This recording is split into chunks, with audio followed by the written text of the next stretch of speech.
Senate is back in session. We're now in the post-lunch period. And I recognize Senator Franklin. Thank you very much, sir. Unfortunately, today I'm not in the best voice, so I will curtail my presentation today. I think the alternative might be don't shout, but talk. Well, sir, it doesn't, it's shouting or otherwise I have a little issue. Sir, I have always, from the time I was a boy, at school, we used to sneak out and come to Parliament. You know, get punished when you get caught, you know, because one time they saw us on TV in Parliament, and that's how they know that we were at school. I didn't get canned on that occasion. I was able to talk my way out of it. One to you and Cynthia. She never got canned. Sir, and I always enjoyed the lower house because I never came up here before. I was at school. And I used to particularly like the estimates. And what happened is the estimates got transformed into a show, a side show, when the Barbados Labour Party had 3 people in the house, in the lower house. Those 3 people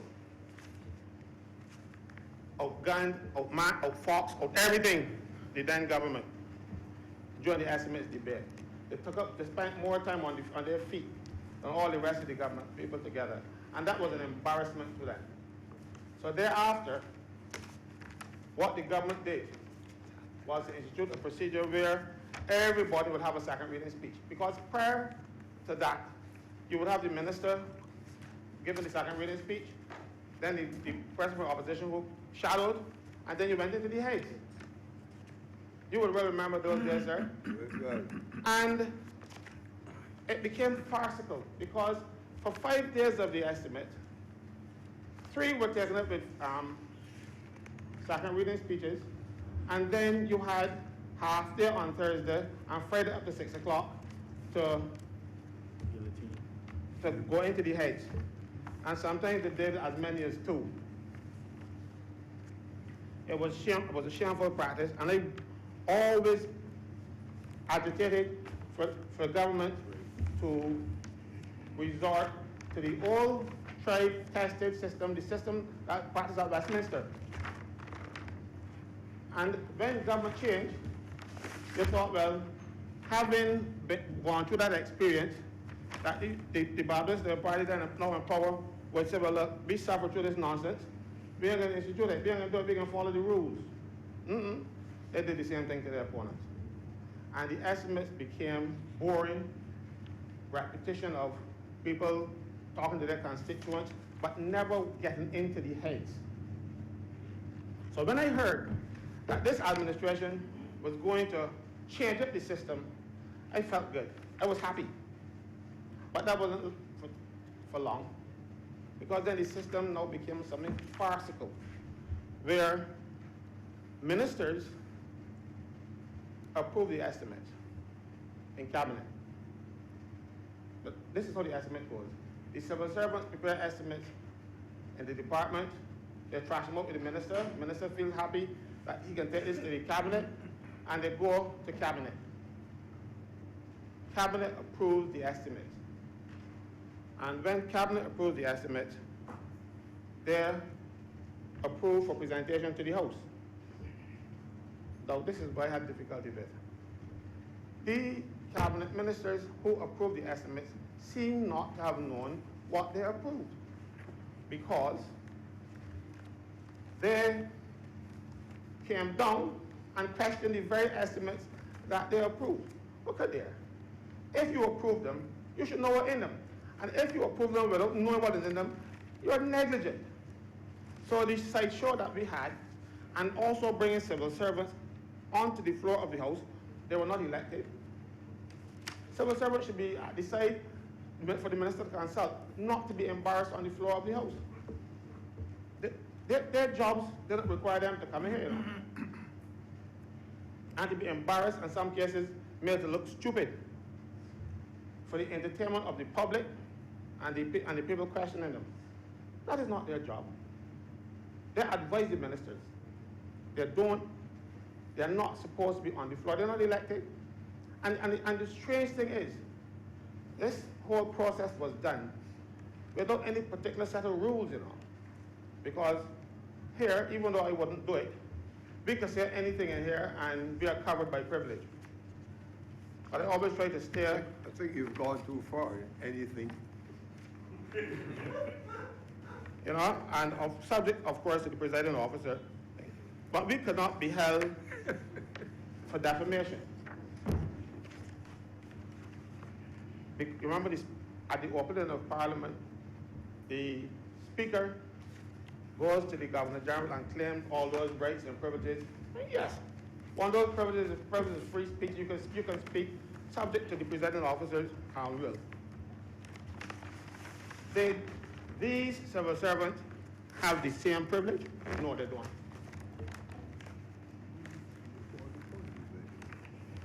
And they were not sworn as witnesses in here, because if they were sworn as witnesses in here, they'd be covered by some type of privilege too, but they were not.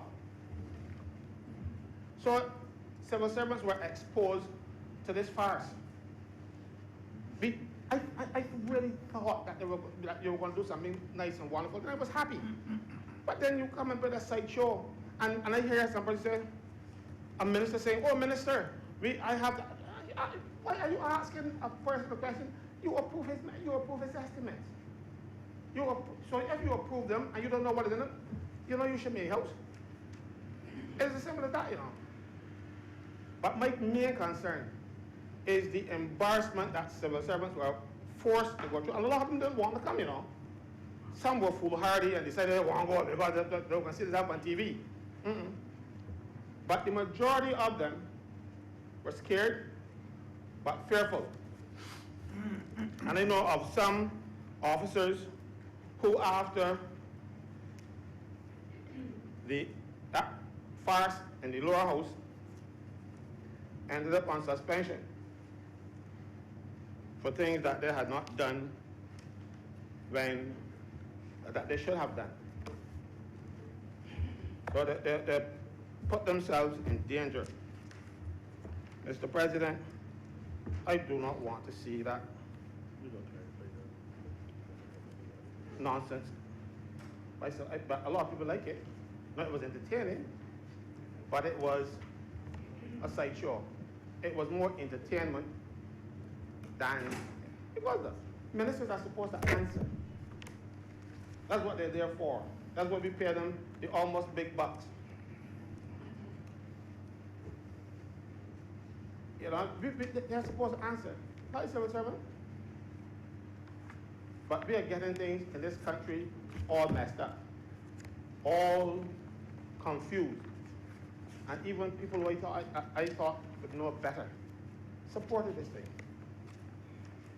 Sir, but I want to start with something Senator Walker said. He said, it is the most important debate, this debate we're going through. Yes, it is.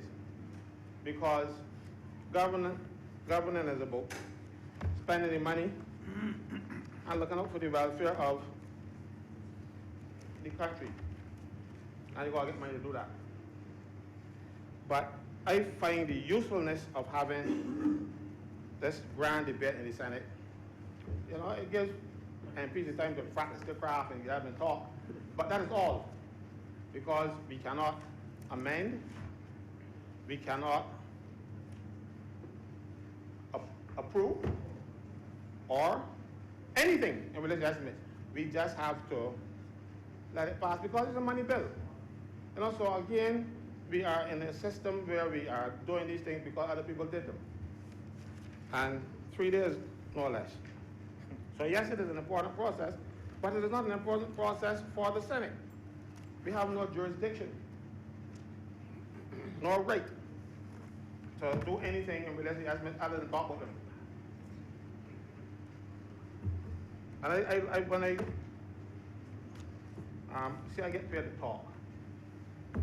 So, and you don't really pay me, so I come here now and talking for free.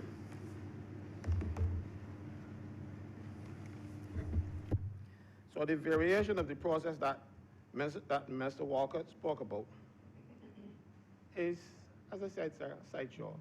And I don't like sideshows. But since you give me the opportunity to speak, I will. And one of the things that captured my attention, I remember the Prime Minister, and I wrote it down. I said I had to write it down because I might forget. It says, and she started, I talked about the taxes. She said that those who could afford to bear more of the burden should be made to do so, while those who can't should be protected. Laudable goal, laudable. Unfortunately, sir, that is not what happened. We had this reverse Robin Hood budget that is taking more from the poor. No, Robin Hood used to rob the rich and give the poor. This budget, sir, is the reverse of that. They're putting more stress on the poor and giving the rich a free pass. Bus fares, for instance. Let me go to bus fares. Let me start with bus fares. The Transport Board has about 40 buses running. Any day come. And I heard the minister earlier spoke about these transfers, and you will get credits and stuff when you buy a set of tickets or whatever. To travel on what? They need 120 buses a day. They have 40. So you have 40. So I'm going to transfer to a minibus, and then who can get, where the minibus can get paid from? These things need to be thought out before implementation, sir. Sounds pretty, sounds real nice. But talk to the fellow from St. Lucie that I spoke to, who says that they don't get a bus in the morning, so they have to catch a minibus to Spikestown. And then from Spikestown, they have to catch a bus into Bridgetown. And this particular fellow told me about the guy working in Wildy. So then he has to catch another bus working in Wildy. So he is actually paying, no, he's 5. Because when he gets back in the evening to the bus stand, he can catch a bus straight to St. Lucie. But on mornings, there's none. So this particular guy that I'm talking about, he is getting 5 bus fares a day. ZR, Transport Board, ZR, to work. ZR back down, Transport Board home. Who is going to, when he buy his fancy tickets and you get this discount, he's going to get this discount on the minibus? I think not. Because the minibuses are not owned by any one man. Mind you, the last administration gave us to one ethnic group, but not one man. So we have a lot of minibuses out there, and don't fool yourself and talking about they weren't making any money with $2. If they were not making money on the $2 bus fare, why would they want 800 more permits issued? You don't want to invest in your money and put it in a hole. So they were making money at $2. I'm going to fool you. The reason why the Transport Board was not making money at $2, because one, there was mass stealing. Anything at the Transport Board that was not nailed down was stolen. Bus tires, diesel, parts. A lot of parts that were bought with the Transport Board are in other private vehicles driving both the place all it now. So that's one reason. 2, why they weren't making money? The Trinidadian fellow that his leader spoke to was doing his best to bring the Transport Board's costs down, and they hated him for it. That man tried to bring some semblance of order to the Transport Board, but people will not have it. Just imagine a transmission to fix a transmission was $35,000 a pop, one time. And sometimes that transmission lasts for about 2 weeks. By the local people, I didn't give you notice that I'm going to call the name, so I'm not going to call the name of the people up the road. But $35,000 every time they fix a transmission. This gentleman imported 6 transmissions into Barbados. Reconditioned. $6,000. And they put them in the buses. And those 6 transmissions are still working today. No problems with them. 6.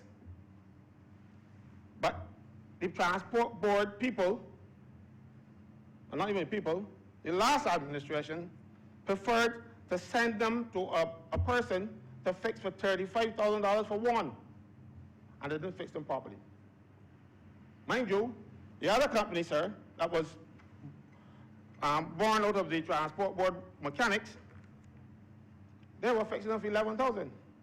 So the government didn't want an $11,000 fix, or no, they wanted 35. They didn't want a whole, almost new transmission because they were reconditioned. $6,000 landed in Barbados. So that, sir, was one of the reasons. Another cause of the transport board was losing money. Transport board was paying for parts. Sometimes as much as 10 times the cost. There's one particular part that this gentleman sourced from Brazil that cost the transport board $200 Barbados. But then the local supplier of those parts retailed them to the transport board. They were being retailed for $2,000. All these are facts. You ask me what you know? I'll tell you in a minute. Also, when the buses were fixed and working, bus break down again. When they put on the engine, they find a t-shirt. Spark plugs don't wear t-shirts.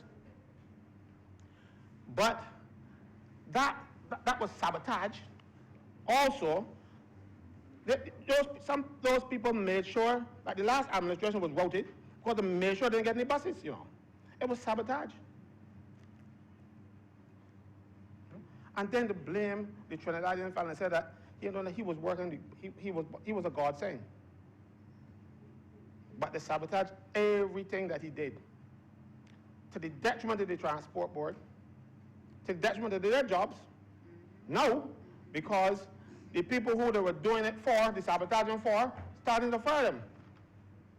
They're going home now because you cannot have drivers employed to drive 120 buses and you can only provide 40 because the drivers go to work every day and there are no buses. But he's on the job, so you know what? You got to pay him. But they did, but I'm not blaming the drivers because they were not the ones sabotaging the buses. You had buses when they go to get service, you had to rake out the oil. Buses have not been serviced for a year, running every day. Transport board was sabotaged. And now you come with a system and try and trick people to tell them that this money will have to go to transport, but the transport board was never designed to make money anyhow. It was designed as a service. Get the people moving. Because if you had a reliable transport system, I would park my car home and drive down the bus. But a lot of people buy cars because they're going to lose their job if they don't. Because lots of people, I represented a young lady the other day at a hotel. She lives in St. John. In order to get work at 8 o'clock, she has to leave in the first bus from St. John for 5 in the morning.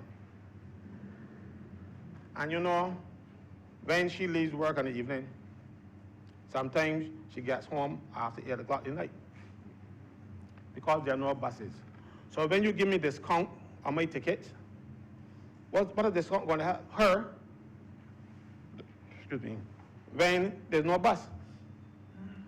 And the next question is, where these people who earn $250 a week can be able to afford a packet of tickets? Some days, they'll have to borrow bus fare to get back to work the next day. You know? They can't afford it. So don't tell me you're going to give them a book of this set of tickets and you have them various prices. Sometimes they're barely scraping the $2. I know that for a fact. I had a case recently where a supervisor brassed up a fellow for not coming to work, and his fellow said, "Skipper, don't talk to me like that in front of the man. Let me go outside and talk. And the supervisor said to me, Mr. Franklin, I felt so bad when he felt to me, Skipper, I try to kind of work, but I go borrow money. I able to manage, and boy, let me the money can't get here. It was $2. Well, it was $2. He was getting work 4 out of 5 days. He can get work now 3. And he get work 3 days, so he's going to miss a day's pay because he can't afford the bus fare. When it was $2, he can afford it was 3. It's fancy foolishness, but these discount tickets, you get them, you will get a trip at $3. He couldn't afford a $2 trip. You know, sir, we have people in this country who are living paycheck to paycheck. People like me. And we don't have the kind of resources where we can have extra cash to buy tickets and put down. It's not going to happen. But the minibus man can get a windfall. And I do not know if that was the reason behind the increase. They were happy, you know. They were making money at $2. All they wanted really was to get some of their parts, the engines duty-free, and if they bring new equipment, because some of those buses are 20 and 25 years old, you know. Mind you, transport bus lasts 10 years, if so much. But on Sundays, when you don't see these minibuses on the road, those fellas are getting them fixed up to be on the road from Monday morning. Because that is their livelihood. But some transport buses go for a year without being serviced. So that is why we were in the state that we were in, and now we are telling people, oh, the transport board is making earning 21 million and have to pay 60 million. So what? You don't have to make money on everything. The transport board, I tell you that they will always need a subsidy for transport board. But the subsidy was being misspent. People were, by and large, stealing it. You are paying double, triple, quadruple the price of a service to the transport board, and nobody saw it. Or nobody wanted to see it. Now the IMF come down here and we allow them to manage our show. And they have these strictures in place without understanding our society. They see numbers. They don't see people, you know? And that is what they were all elected to do. Look out for the people. Look out for the most vulnerable. And the people who are most vulnerable are not being assisted, even though we have things like this household mitigation unit.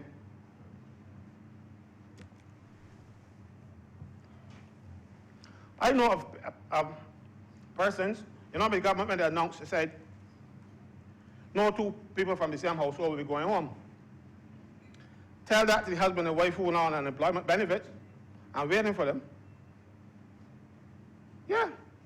The government is about public relations. They tell people a lot of fancy things, but they don't follow through. So this household mitigation unit, people just had to go home at a particular date, and you just send them home. But while you're sending them home to balance the budget, and the government pats it back on the fact, pats itself on the back by saying, oh, we give the civil servants an increase. The first time in 10 years. I know some of those same civil servants that are at home would be very happy not to have gotten that 5% increase and to remain working. Because that increase cost the government $60 million, and then you try to recoup the $60 million by sending home civil servants. That doesn't make sense. Some of these same people who got that increase, they got an increase for a couple of months. They are no home. They're no home and scranting, even with this household mitigation unit.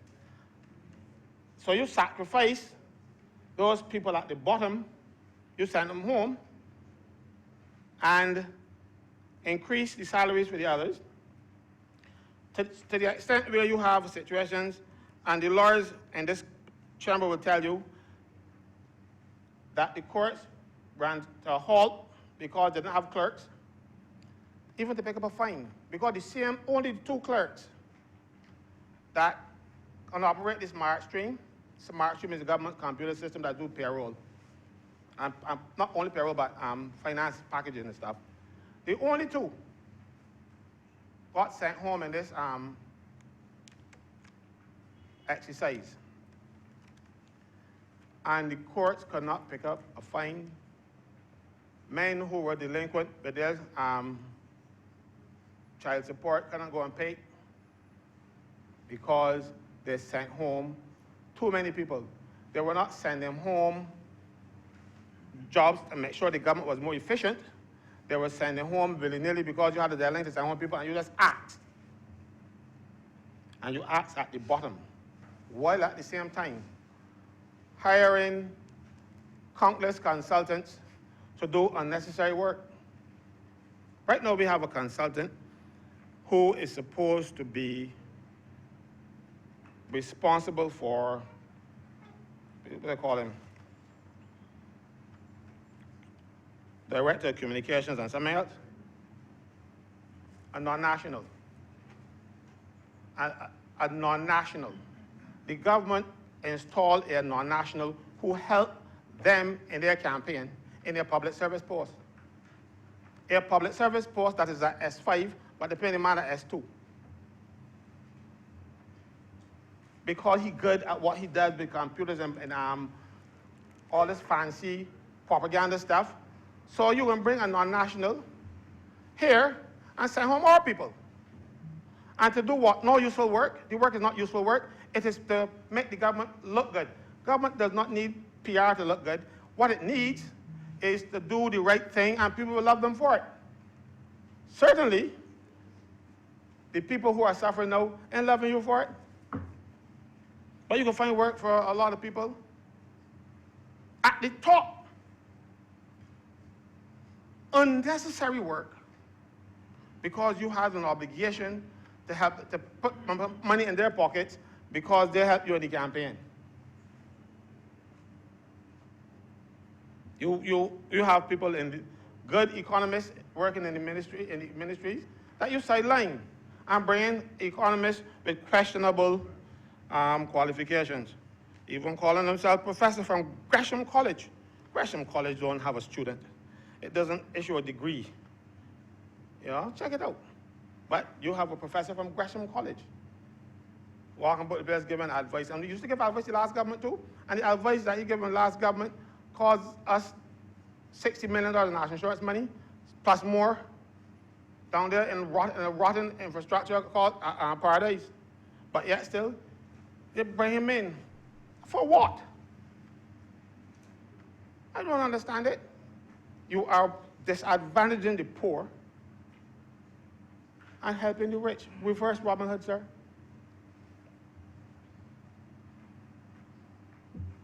The next thing, sir, taxes. I wanted our land tax and personal taxes. And the taxes on, but I want to start with the tax on these slot machines. Slot machines over the years have not been paying their fair share of tax. And I heard in the budget where the Prime Minister has agreed with those owners of slot machines who were not paying taxes that between 2011 and 2018, the government is only going to collect 3% of the tax that they were supposed to have paid. And they're going to collect this 3% over a 4-year period. That is one of the best deals I ever heard about. As a matter of fact, the only deal better than that was when Abraham swapped Isaac for a sheep. Well, it can't get better. It was a lamb then. But that's one of the best deals. That was one of the best deals ever. His son was saved from, you remember the story? When he was going to put the knife in his son and he got a sheep instead, and that offer was accepted. This deal is only second. This deal is only second. That is only second to this one, you know. That's the best deal since that. 3% of, I don't know if it's the lamb or you or whatever, I know it's the sheep. But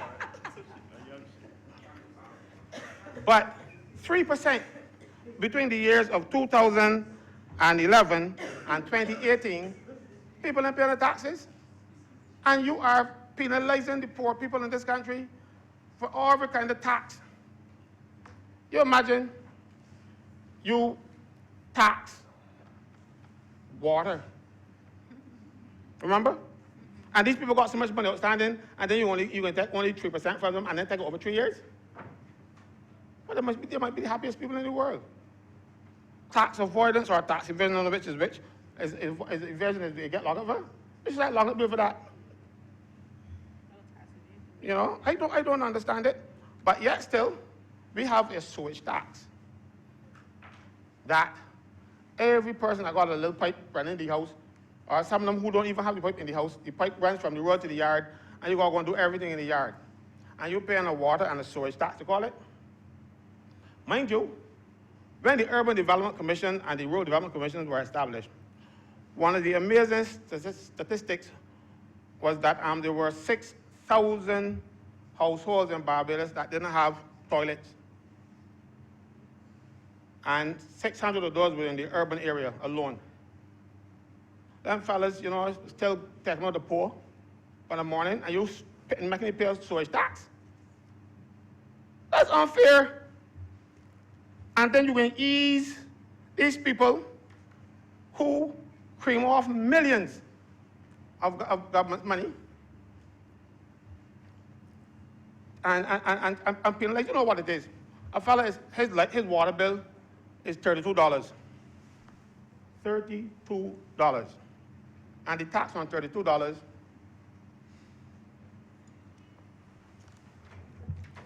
is $45. Government needs to rethink that. And those people who still don't have any waterborne facilities, who sometimes don't even have a toilet, they use the neighbors. That is why they got carried out and treat the neighbors the next morning. And you're making them pay sewage tax.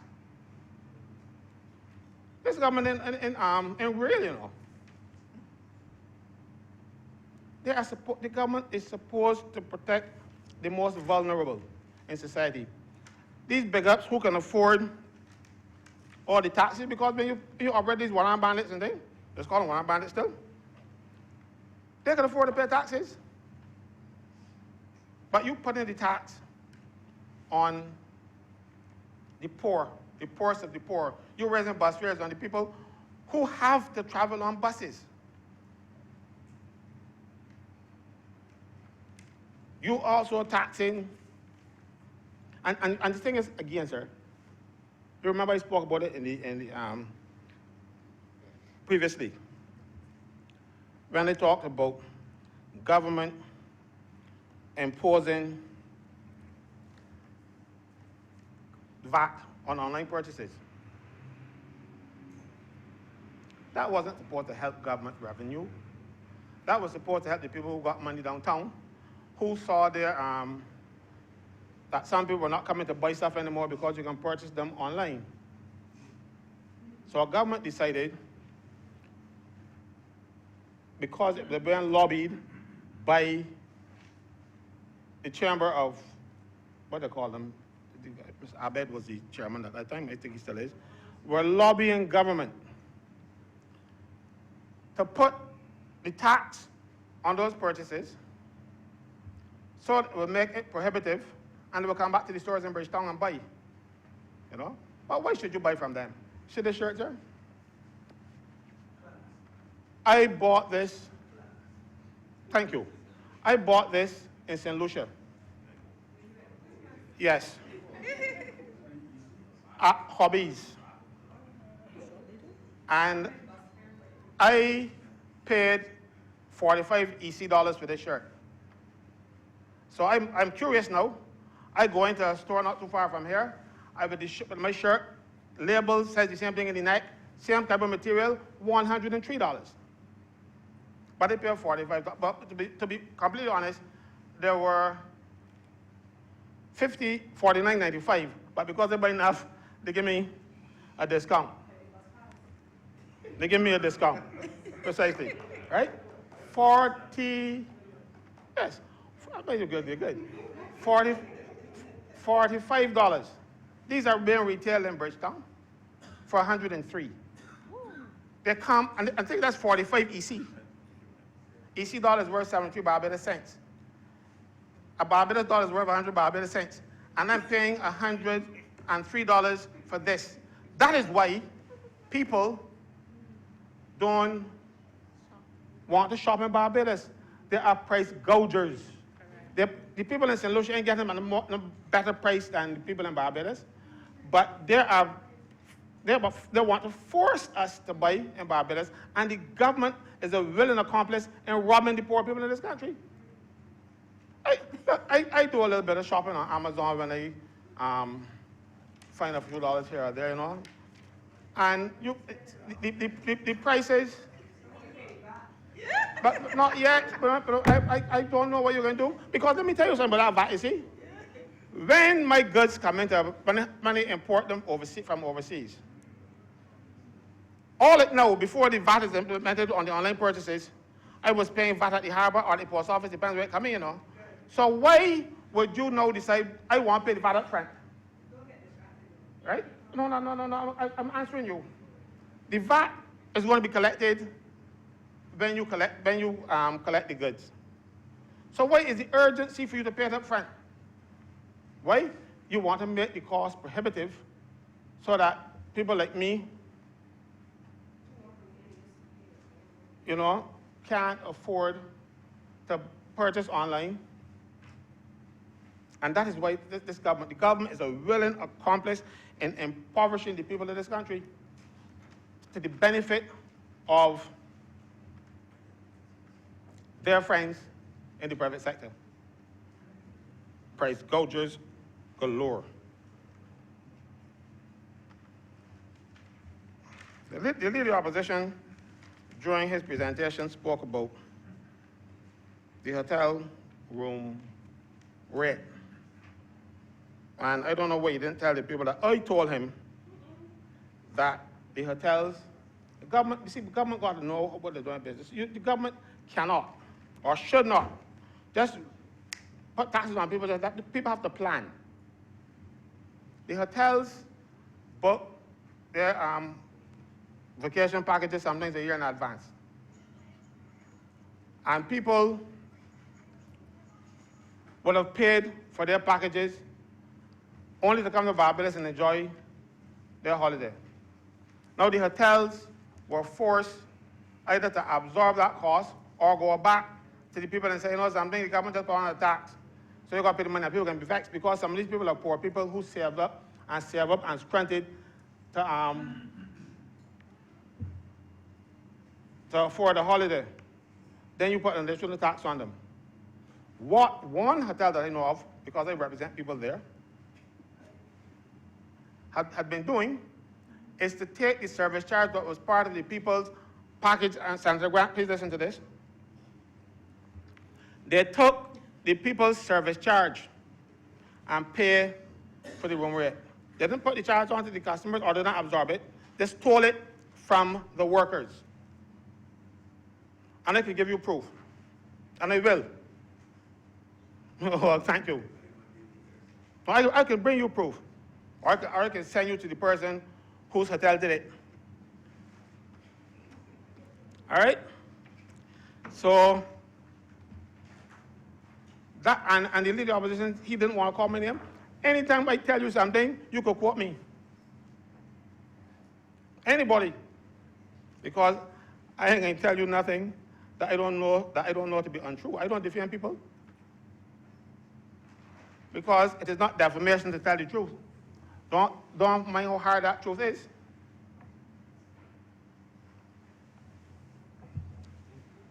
So, having been sued 7 times with defamation and winning all, I know my way around. And I don't defend people, not even in here, where I can get away with it. I ain't gonna do it.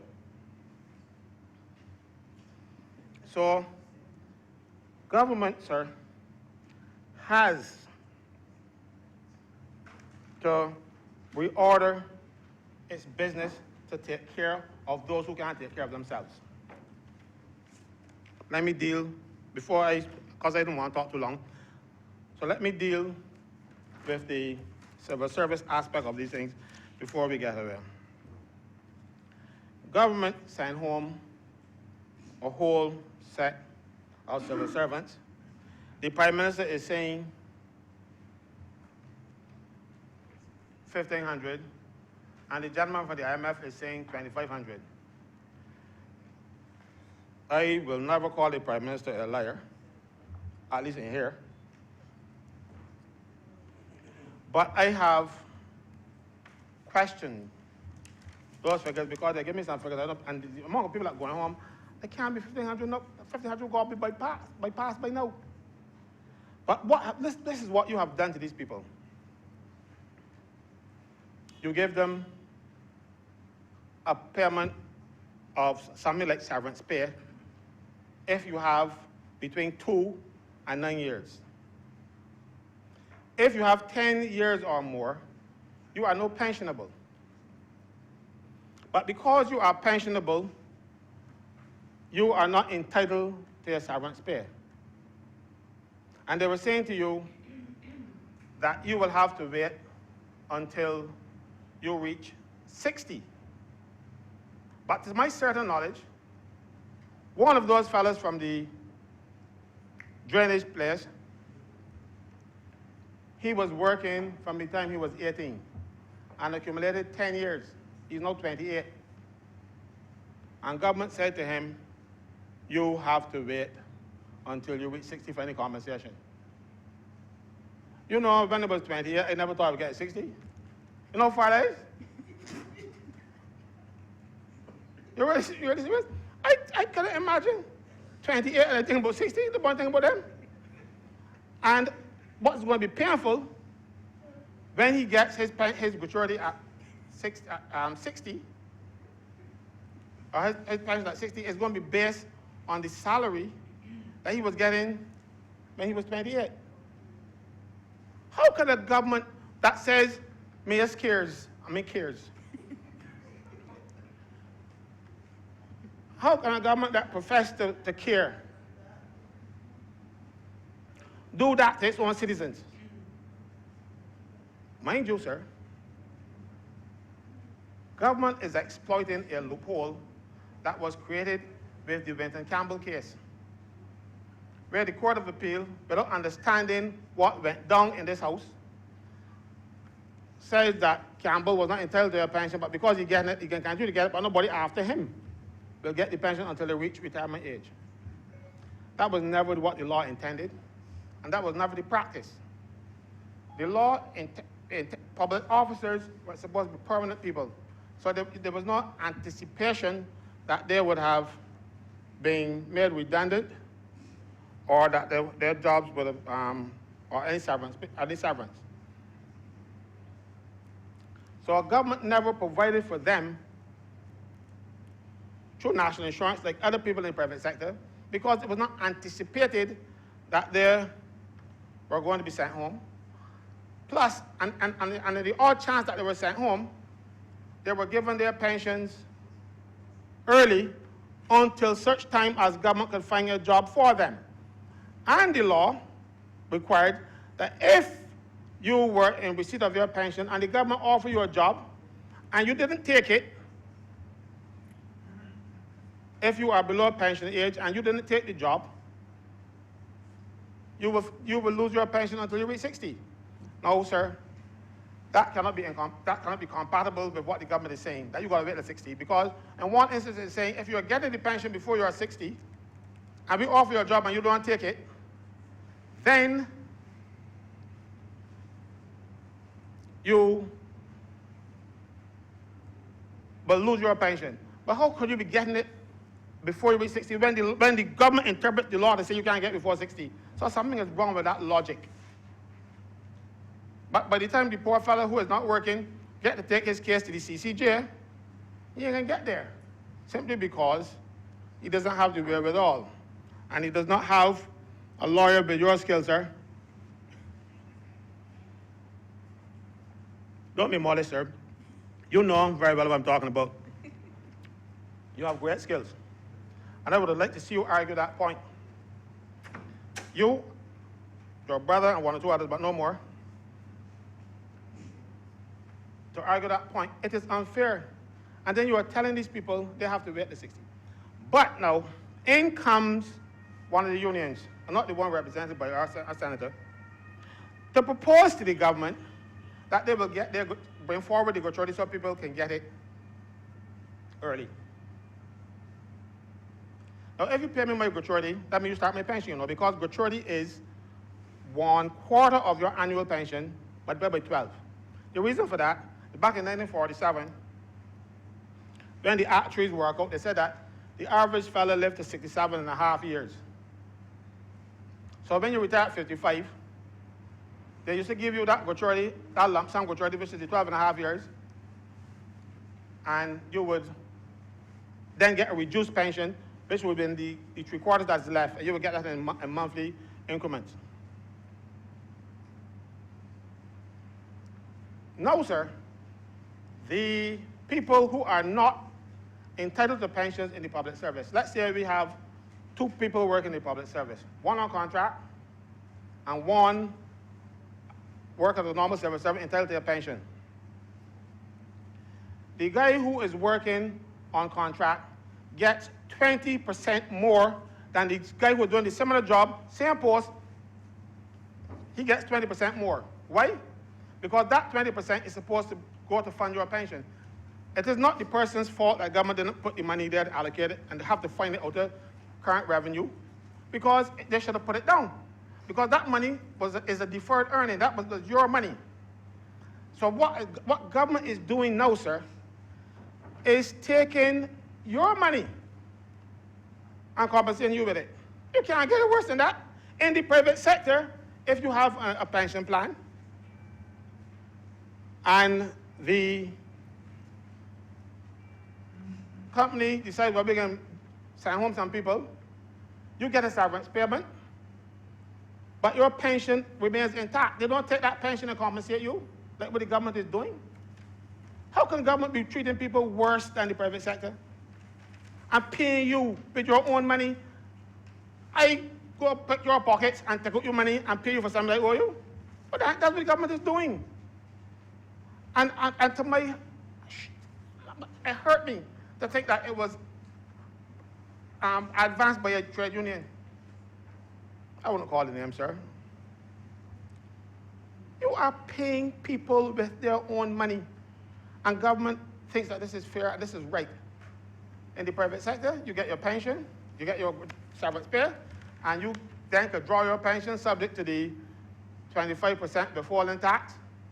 Mind you, sir, mathematic, that too is unfair, because when you contribute to a pension plan, you got a tax allowance. You got an allowance on that, so you didn't pay a tax on that amount of money. You put that money down now.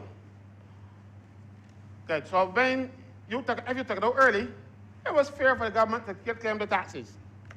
But the last administration decided that those allowances will go. So you are paying tax on the money that you put in the pension plan, and then when you come out of the pension plan, with your money, you tax it again. Double taxation. Same side of money, you're taxing twice. So if you want to redress some of the nastiness that the last administration did, fix that. I heard the Prime Minister stand up for 5.5 hours, 3.5 of which she cursed the Dems, and our fluff, and then half on our budget.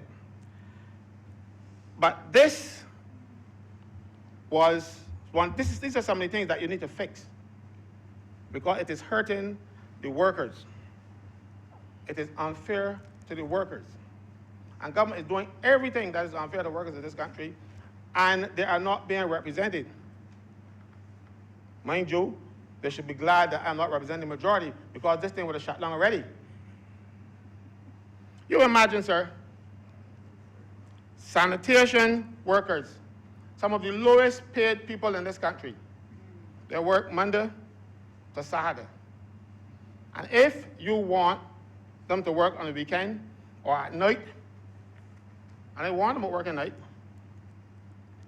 you pay a little bit of overtime. Good dear. They're doing some of the nastiest work in Barbados. And the government got a difficulty with paying them overtime for doing it when you don't got no trucks. But then you want to tell them that you want them to work 5 days out of 7. No. For what? Don't tell me because people generate garbage every day?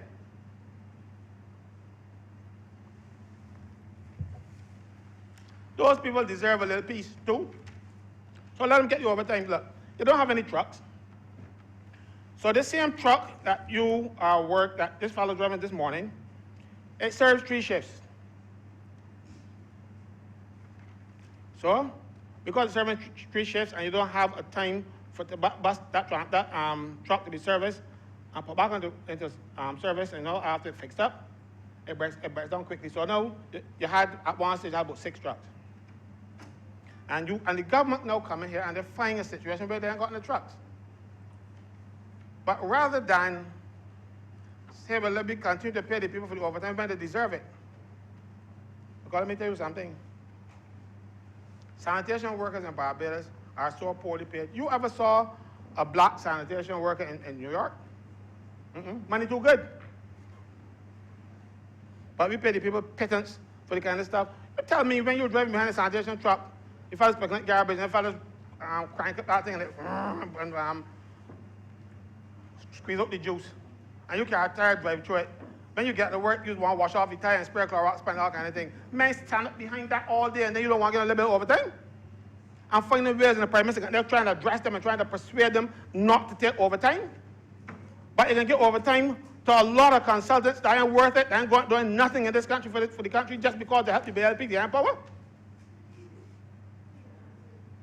And don't want to give them people the better money. And you see, I caution those sanitation workers about working at night. Because our lighting is poor. And when those fellas go to pick up the garbage can, rats jump out. One of my members got bitten by a rat. When he got pick up the can, the rat frightened him, but the rat can attack in the chest. So you should be asking people to work overtime. You should get more trucks and get it as a priority. And if you want them to work Saturday and Sunday, pay the premium rate that has been agreed to by the unions. That is unfair. They're doing everything to hurt civil servants in this country. I don't understand what's happening. And the poorest of the poor. The next thing that I want to touch with the civil servants is the sick leave. Sick leave.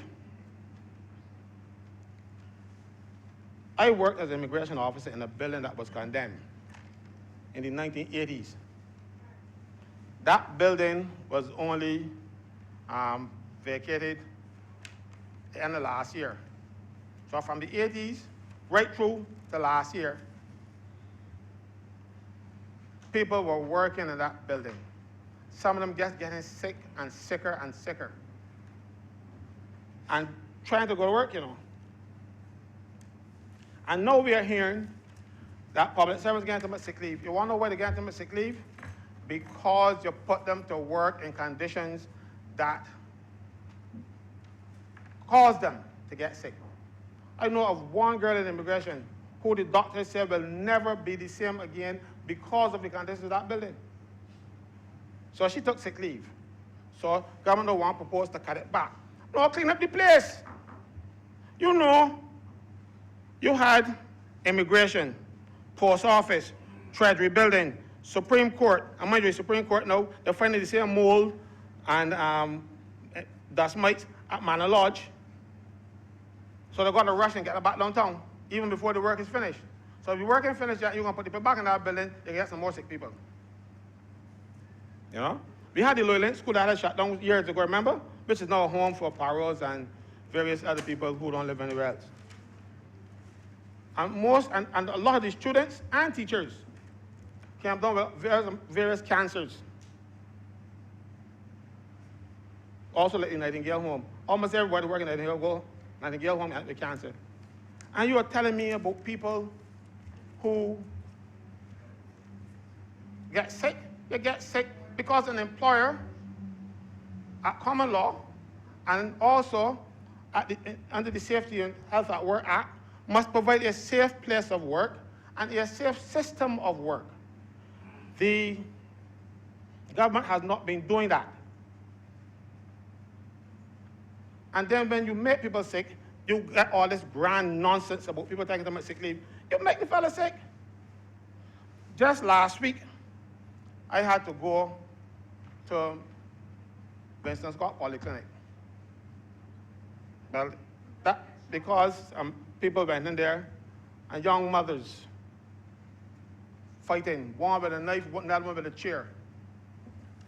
And she dropped her baby to go and fight. So the nurse seeing the baby on the ground, and know the baby belonged to, but the fight back, the nurse snatched the baby and ran. And then they called in the troops. But that was the straw that brought the camels back. But when we went and toured the place, we opened the place and cockroach eggs. All the extractor fans full of leaves and all kind of madness inside there. The place was dirty, the floor stink. People working under those conditions will get sick.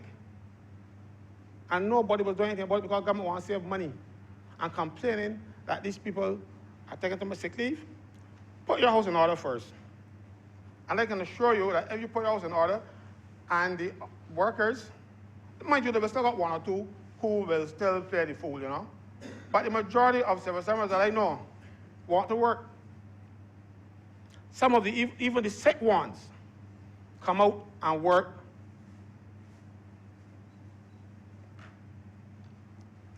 And government is trying to treat those people badly. Those people, under the law, are entitled to up to a year's extension of sick leave on full pay, like how they do with national insurance. Because civil servants are not entitled to national insurance and sickness benefit, because when the system was designed, they were already in a system that provided for their sick leave. So they never paid contribution to national insurance for sick leave. And the system at national insurance is that the people in the private sector, they would be covered for sickness benefits for 312 days. That is a year for national insurance purposes because they don't count Sundays.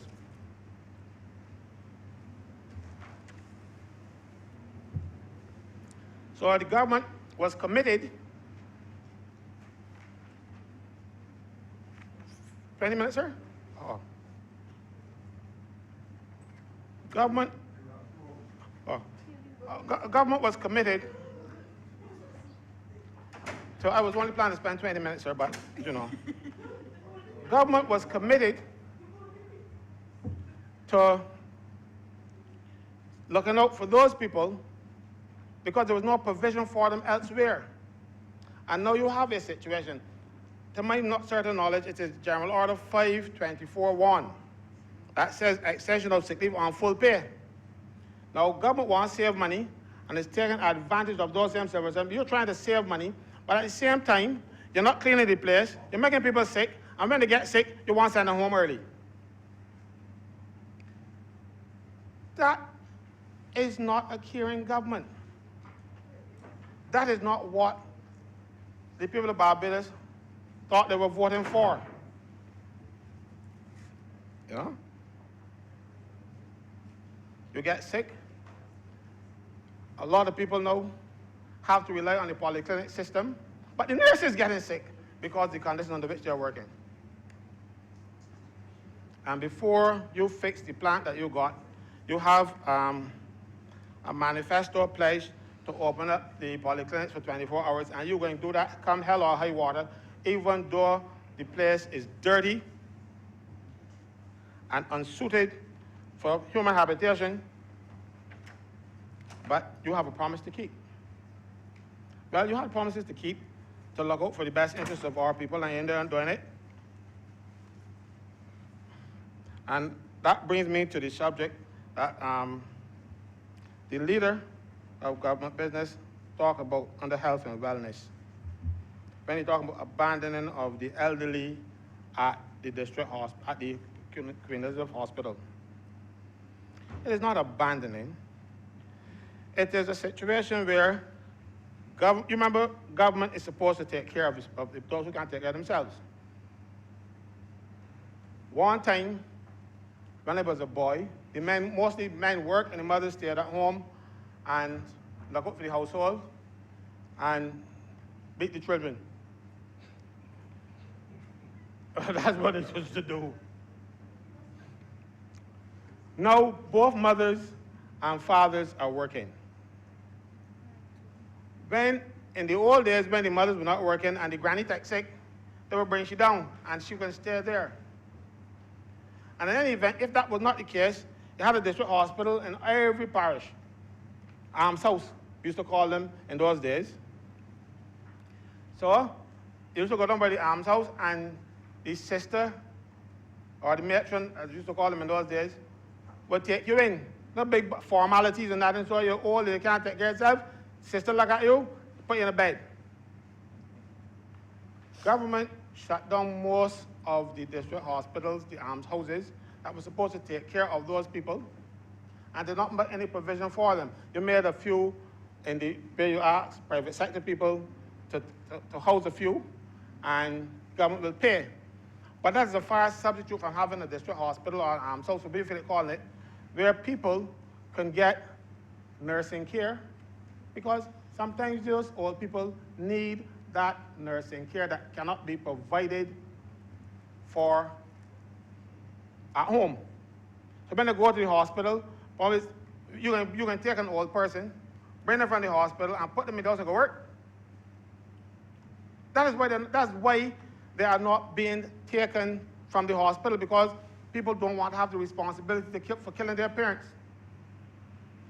That's what amounts to, you know. And the hospital now, poor me, I taken sick, I in the casualty because I in emergency these days. I'm suffering as a result. I had kidney stones one day and I was up on the bed, they can't even roll up because they had me on one of the things that the ambulance people use. What do we call them? A gurney. I'm on a gurney, I'm in pain, the kidney stones killing me, and I want to twitch and turn up and stuff, but I can't twitch far enough because I think too small. So I understand the problem at the hospital, you know, I understand it, because I have been a victim. Thank God the storm passed. So thank God the storm passed. But you have people now in there, in the accident emergency, waiting for a bed, who are not critical, but they need care. You're going to send them home to a situation where there's nobody to provide that care. Government should provide the facilities for those who cannot take care of themselves. That's all I'm saying, you know. So don't lambaste children who are not taking care of their parents. It is not that. They can't take care of their parents. And now you're sending them home, they can take even less care. So government needs to rethink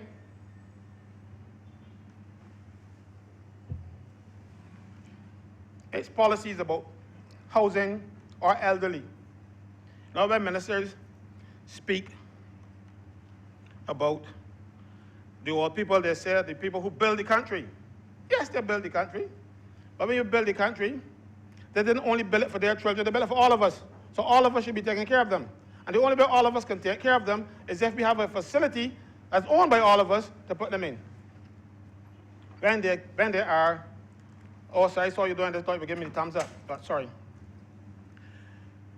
We have the facility to take care of them. But we have a minister of health and wellness, and this is a big job. I got to give you this one. Under the portfolio of wellness, the minister is responsible for physical exercise and management of chronic non-communicable diseases and childhood obesity. That's what he's responsible for, physical exercise. I hope you don't do me that because you know a lot of exercising. But you know what this is all about? This is about giving people who don't need the money, so you have to find something to say. A cabinet of 26 plus advisors. and you're sending home civil servants. The first thing that should have happened is the Prime Minister should have kept the promise of her 12-man cabinet, because she said that Stewart's cabinet should have been no more than 12 because Barbados don't need more than them, but you got 26. They too got the 5% increase that a lot of them didn't need because they weren't making anything before, some of them, not all, before they went in. And you know what's funny? They were among the people who got the reduction in salary after last year's budget, where they were above the threshold, the $75,000. Boy, understand, boy, those fellas get mad. When the tax came in, they lost over $1,000+. So, you're not worrying about the poor people who losing everything, but you're worrying about the minister and a few people at the top who could afford to lose the $1,000. And you know what you did? You restored it in this budget, but you're sending home people. A fellow lost $1,000 as opposed to the 2,500 people who lost in their entire salaries. But it was a government priority to give back the taxes that those people, including ministers that quarrel, make nothing noise about it, had lost $1,000. The people at the bottom lost more than that. They lost the entire salary. And that's what I'm telling you, this government is taking advantage of the poor for the benefit of the rich. That is not what you were elected to do. No. I'm very sorry, sir. I think I've spoken about these things too many times. The next problem you're doing hurting the poor with, owners of lots of 4,000 square feet will face an increase in property taxes if they don't have a structure or they're not doing anything with the land. 4,000 square feet is a small lot. If you build a decent house on it, you don't have any place to put a clothesline. It is small. So it is not agricultural land that you are farming or anything, so you know. It is a fellow who decided, look, I got a little job here, and I can pay them one piece of land. But he doesn't own it outright yet, but he's paying the taxes because the agreement that he has with the company that he's buying it from says you can't build until you pay off all the land, you know. So you can't build anything. But he's paying off every month, a little piece, a large piece going to interest and a little bit going to principal, and he's taking his sweet time. He can't build on it yet. So our government is going to hurt him now. First of all, you sent home some of them, because some of those same people that you sent home were paying for land for the 4,000 square feet that you were talking about. So you're sending home and you giving them a cent. You're not giving them any standard severance payments. And then you can't do taxes. What kind of conscience this government got? You imagine. These are poor people who cannot afford anything. 4,000 square feet, and the thing is, you can't even keep a sheep on it because the neighbors can keep noise and call police and everybody in town plan and say you want sheep on the place, and the covenant say you can't keep a sheep. You can't farm it because you put a little dung in it, it can smell, and you can say, you're out there staying out the place. It is 4,000 square feet, that is a lot. A small lot for people to, it's a house spot. It's a small house spot. And you can go and tax people because they don't have the wherewithal to build a house yet. Some of them still home at mommy. Or some of them renting, hoping to get enough money to get a mortgage. Some of them can't get a mortgage to finish pay it off and build a loan, and build a house on it. I remembered when I approved mortgages at the credit union years ago. Let me tell them that I used to approve mortgages and things, because they ain't gonna believe me. We had a situation where the only people that were buying houses, let's say 80% of the people buying houses were single women.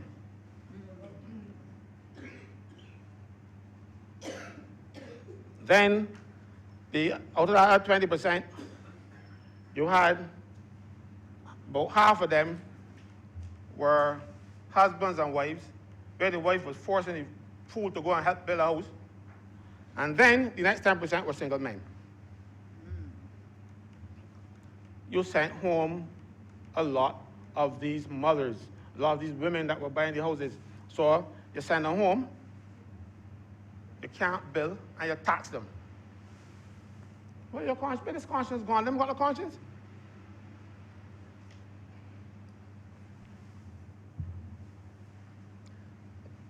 The problem with this government is that they are seeing only numbers.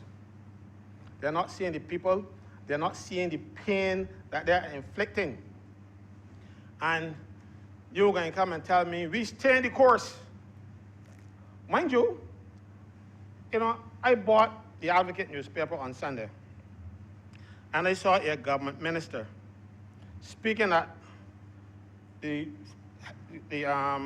annual conference of a union last week. And he thanked this union for staying the course with government. If that is not reason for the people to have less confidence in their leadership at that union, nothing would. Yes.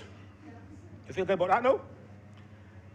There, the minister says, he praised this union for staying the course with government. But this course that the government is on is straight to a cliff, straight to a precipice, and off. Because let me tell you something. If you stay this course, you can only maintain this course for 4 more years. Because the people are fed up. I saw one of the fellows who stand up outside there during the day. He spends his time out there by a shop. He loves the Prime Minister. But when he heard the budget, this man was so angry he can't get his words. I have it on WhatsApp if you want to see it. Somebody sent it to me. They also sent me with a picture he hugging the Prime Minister. You love her. Because he said those things to me. He told me once that I wouldn't give the Prime Minister a break. But no, he ain't gonna get you one, because of that budget. Why even the poorest people know. You ain't gonna go to university education, you don't have to have anything. You're just going to have a wallet and find it empty. That's all the education you need, an empty wallet, to tell you that this government is taking advantage of the poor to the detriment of, for the benefit of the rich. These rich people are not going to trickle down any money to these people, It don't work so. You remember when not the last administration, but the Dems, when they gave the $15,000 and then give all the concessions to the private sector, said it would trickle down. Up to now, that money ain't trickled down yet. I remember one business in Bridgetown got their entire property and just left the 4 walls and built a mall. That is the trickle down that they did. It ain't come nowhere. If you want to put money in people's hands, you do so. But don't get somebody else to give to them, because it ain't gonna happen. Mind you, everything is not all bad. The government decided that it is going to give back people up to $1,000 on the income taxes that were not refunded over the period. I'm trying to remember the period now. 2011 to 2016. He's going to put it in their hands, and I applaud the Prime Minister for that, because the last administration refused to give people what were entitled to, right? So this government giving it back, I am happy, but they give them $1,000. Mind you, they are entitled to interest, but I didn't hear anything about the interest, but I'm not going to make a noise about that. I'm not going to make a noise about it. I'm going to leave that noise to the people who should get this money. Look,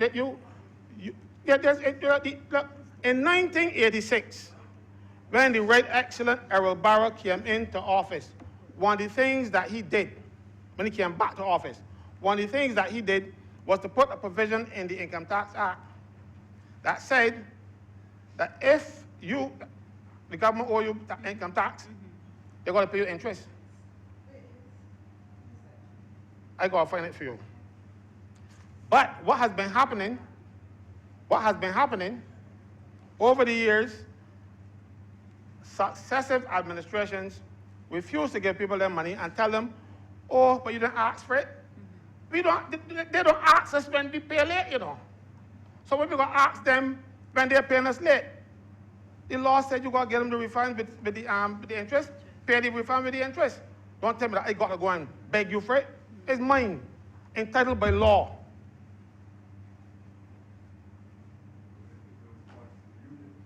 Yes, sir, I've done it, sir, but, you know, I'm a black sheep among the unionists. You know, they don't want me around because I might tend to carry their members have to hear me. And I've been doing so. Well, not as rapidly as I would like, sir, but they are growing. They are growing. Because you know what's happening? Just last week, just week before, a whole set came because they were afraid of this retrenchment process. You know, government must operate within the law. If nobody else does, government should.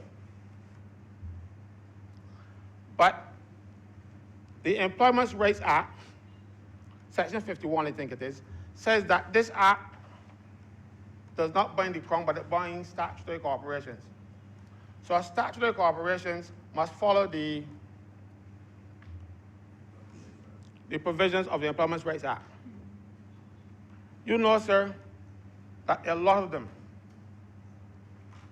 are refusing or have refused to follow the act. For instance, Section 31.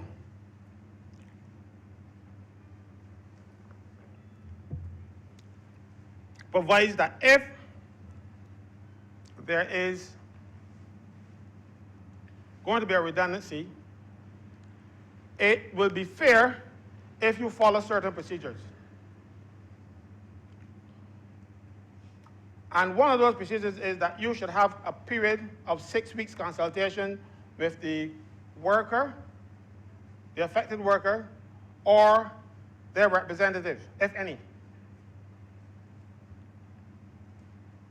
Government has been rushing, telling people on the 26th of the January that you're going home on the 15th of February. That's 6 weeks. Senator Moore,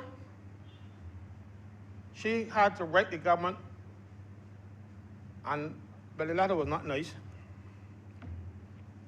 Angry when she saw they were doing it to some of her members. And forced them back. Because they are supposed, because they follow the law. You cannot expect to be breaching the law and then asking the private sector to follow it.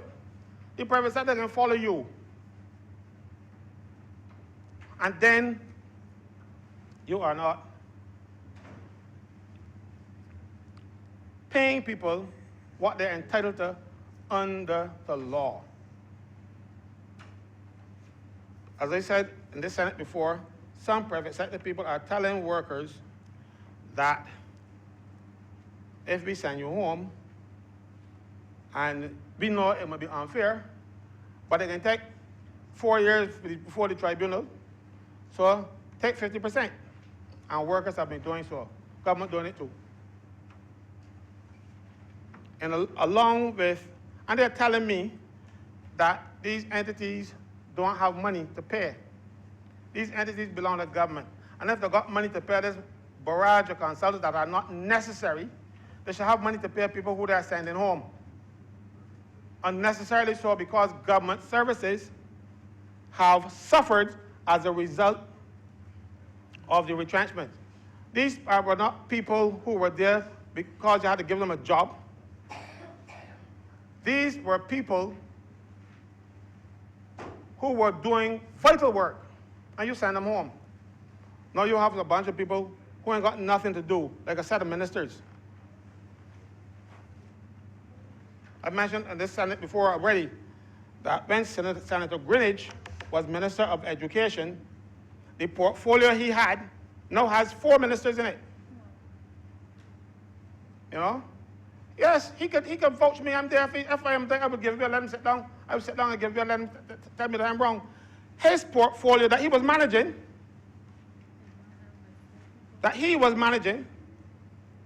and as far as I know successfully, because there weren't many complaints against him, 1 or 2.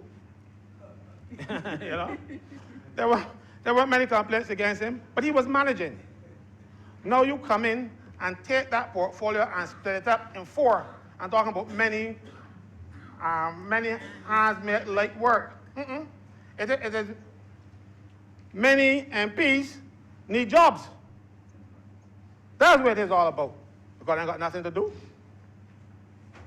And you are paying people at the top to do nothing, while you are sending home people with children to send to school. And also, sir, taking forever to get them the unemployment benefits because the national insurance is not keeping up. And I have to pause here to sidetrack to the national insurance. I remember the National Insurance Department used to be manual, and they had a certain amount of staff. They put in a computer system, and it worked really well, but then they said by 2035 that system going to be obsolete and they can manage the load we have, so we have to be proactive and we're going to bring in a new system. They brought in this new system for $9 million of our money. That system, sir, failed almost from inception. And they had to spend a lot of money on it to get it up to scratch. So after they spent $60 million to fix a $9 million system, they abandoned that and started another one. Mind you, it is the only place I know that computerized and had to increase the staff tremendously. You know? And the people who calculate the benefits, my brother included, manually were doing it faster than the computer. Yeah. We invest a lot of money in this place. And now you can't pay benefits. Or every time you got a benefit, they're finding somewhere not to pay. We have a situation at National Insurance where people go and apply for benefits. And some officer from National Insurance call the employer and ask them, why you send on this body? They tell them, and they say, well, look, you lost your job through your own misconduct, and we're going to take 6 weeks off of you. They're finding every which way. People are going home, not in receipt of benefits, and you are saying to them, I'm going to take off your money. When there's you think an employer can say, oh, I didn't fine for anything?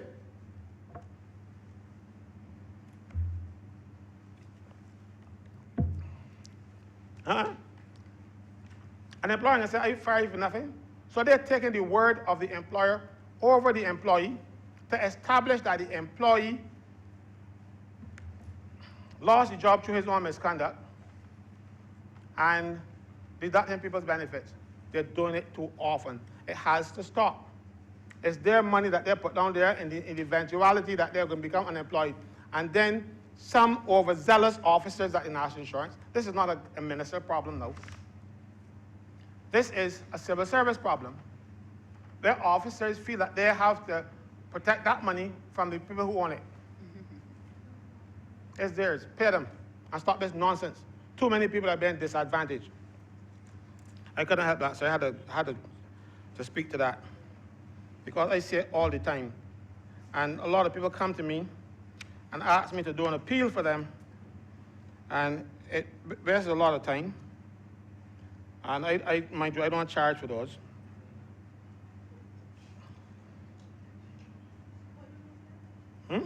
I don't charge for them.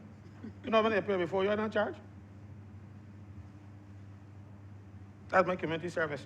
Just like my community service in the Senate today, and as other things, because this is community service for us.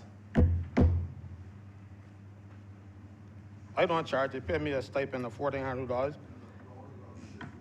Pardon? No applause, sir. Applause. General applause.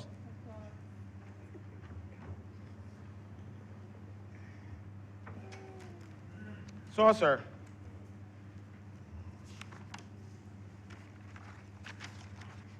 I'm just making sure I cover my notes, because I had 20 minutes of notes, but I didn't realize how they mushroom into this time.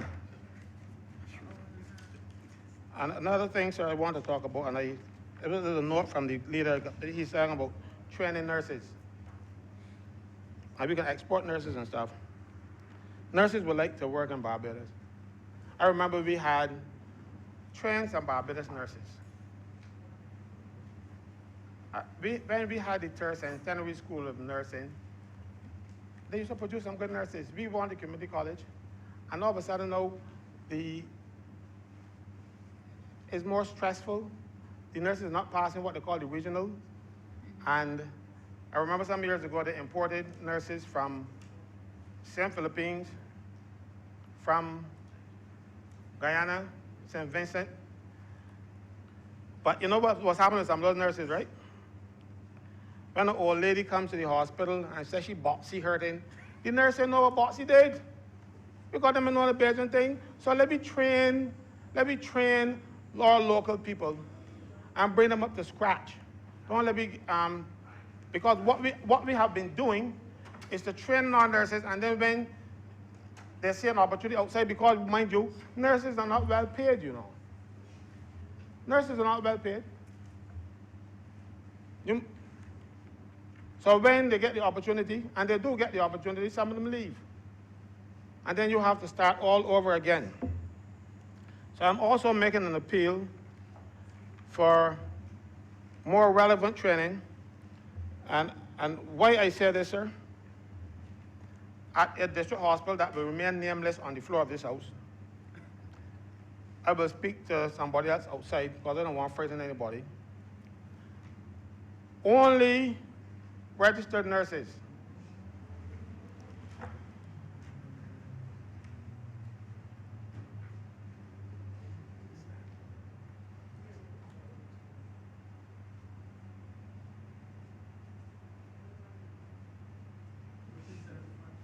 Thank you, sir. Only registered nurses are allowed to share medication. Sometimes, at some of these district hospitals, you do not have any registered nurses to cover the wards. So you know what's happening? Some of those patients who must get medication for high blood pressure and diabetes are not getting the medication because nursing assistants are not allowed to share medication. And you only have nursing assistants on the ward. Sometimes you got one registered nurse, but there's several wards, and she can't get around to sharing all because she has to leave her ward and go on to the next ward to supervise medication.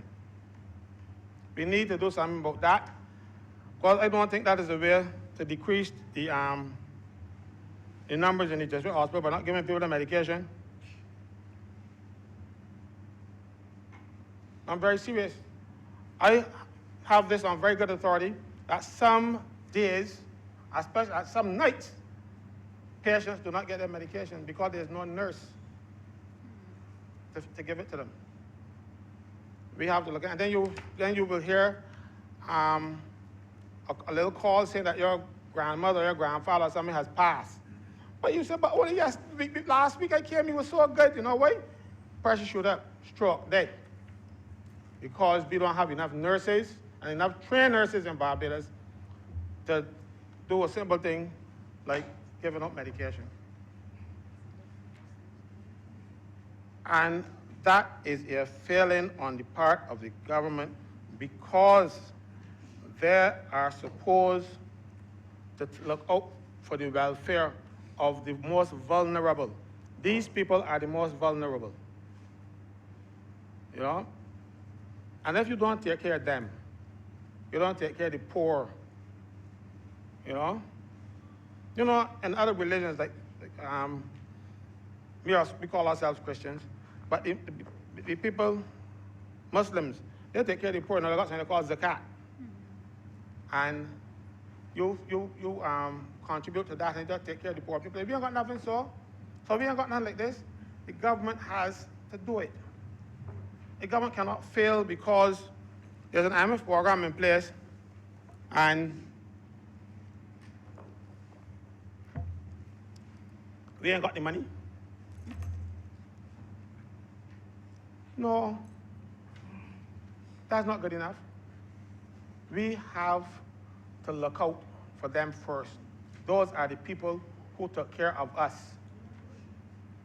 who made us what we are today. I know people who are doctors today whose mothers used to go and dig potatoes and yams and stuff and sell them in the market and send them through school. Those people help build this country because when they work and they provide and they got people like us who are who now leading this country, they're the people who did it, so we gotta look out for them. These are the unsung heroes that we are not taking care of. We give lip service to it. And a lot of people are dying because of negligence. They do not have, no, you can't tell me, for the lack of one little pill that is there in a cupboard, some person dies because they got the boy to hand it to them. That is what is happening in Barbados today, sir.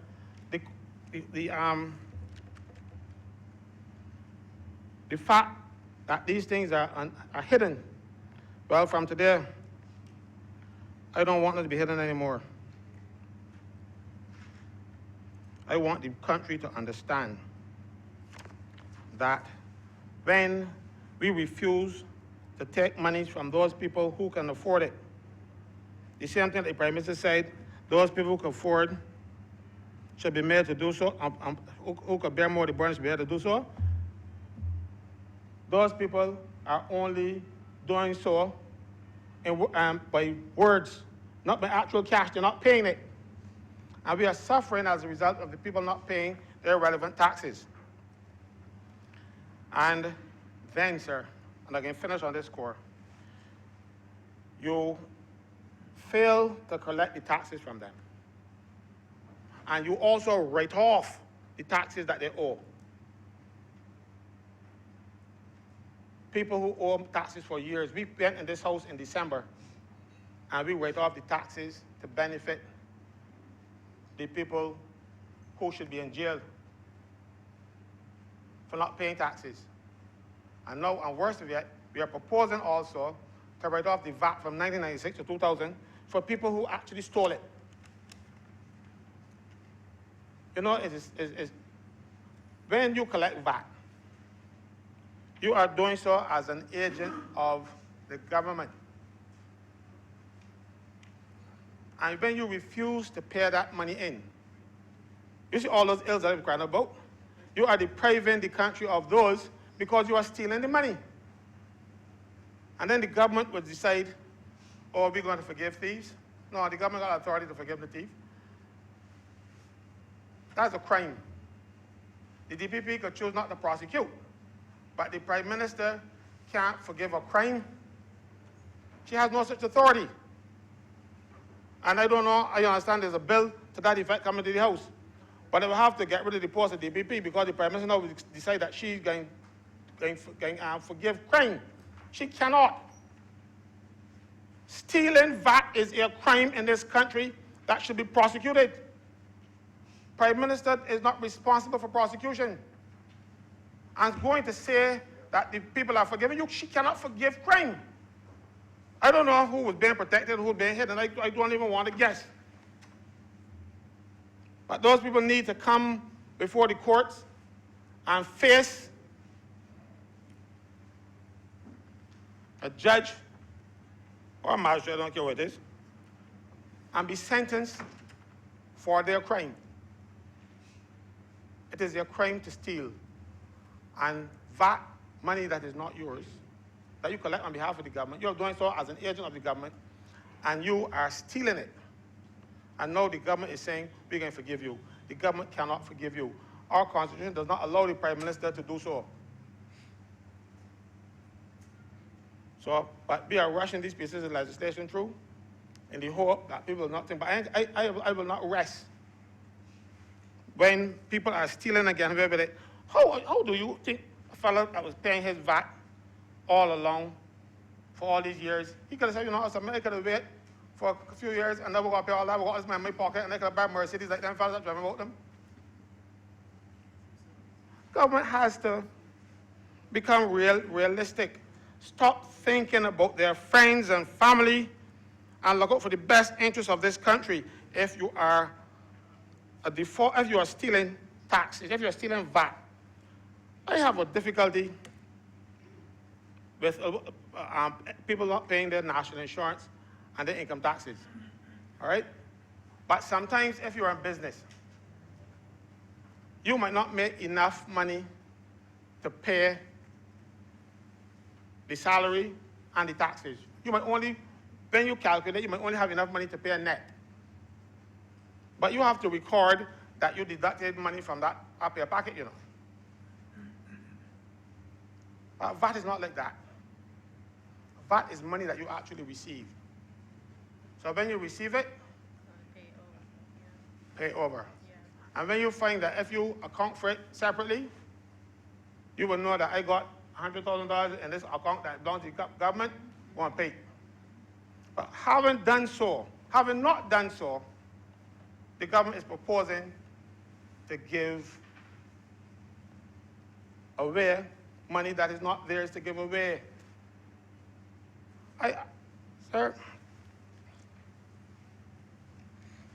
my great difficulty, sir, is that this elitist government that we have elected, who said, give me the vote and watch me.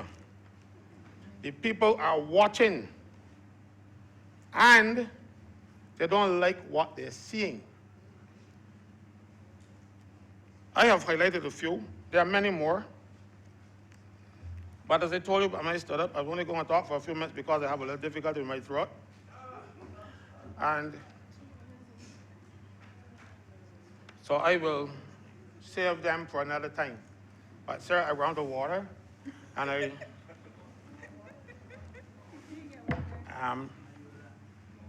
but I will allow other people to speak now. As I said, I spoke for just over the 20 minutes that I wanted to speak for. And there are 1, 2, 3, 4. There are 4 other things I want to talk on, sir, but I am unable to do so. So I'm much obliged to you, sir.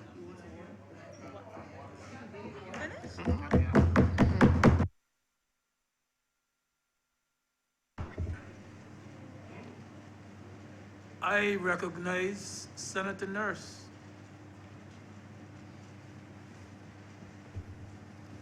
Thank you, Mr. Deputy President. There is no doubt that the present government, in taking office last year, I suppose we can say it was dealt a pretty bad hand. You know, the economy was in bad shape. We had our debt situation, which we had to tackle. And so there's no doubt that we were anticipating that there would have had to be drastic steps that would have had to be taken in order to stabilize the economy and in order to put measures in place to see growth, to start to see some degree of growth in the economy.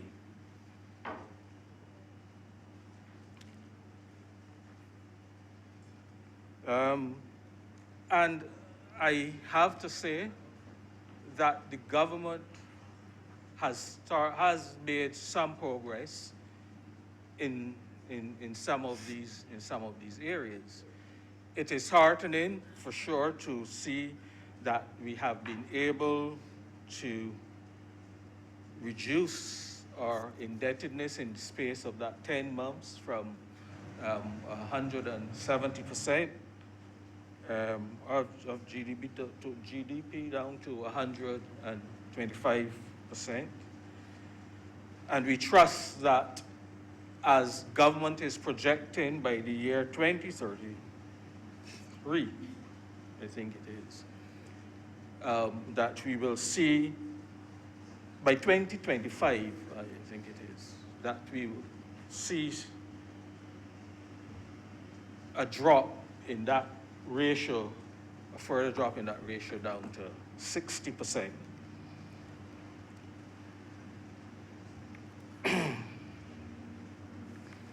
We had a new format for the presentation of the estimates this year. Interesting new approach. But just one thing that I sort of reflected on, and it was that I thought that civil servants were probably being put into a rather difficult position at times, Mr. Deputy President, where they would have found themselves at times having to answer questions from ministers of government, from government backbenchers on policy, which is really the purview of the politician. They may have had to answer questions as to the certain outcome of projects for which they themselves may have not been in favor and perhaps may have disagreed in the first place with their minister. Just to give a hypothetical case in point, Mr. Deputy President, the chief town planner, for example, he may very well have not been in agreement with a particular project based on his overall professional assessment of the project. But he may have been overruled by the minister responsible and the project approved. But yet he finds himself before those same politicians when that project runs into problems because the issues like drainage and so on weren't probably thought through. Then he now comes and finds himself being asked to explain why this project has turned out the way it is. And so it is a very ticklish one for the civil servants under those circumstances. Nevertheless, be that as it may, I must say that I did gather some very interesting information. In fact, I would say that it is the first time I can remember where I sort of began to get an understanding, some little understanding of the complexities of how, of the civil service functioning, and why it is that sometimes we keep knocking and we keep bashing on the civil servants and not fully understanding or appreciating all of the difficulties, all of the complexities into which they are placed. So, not knocking or not knocking or that new approach, but just giving a few thoughts on what I think may be a little ticklish issues in those areas.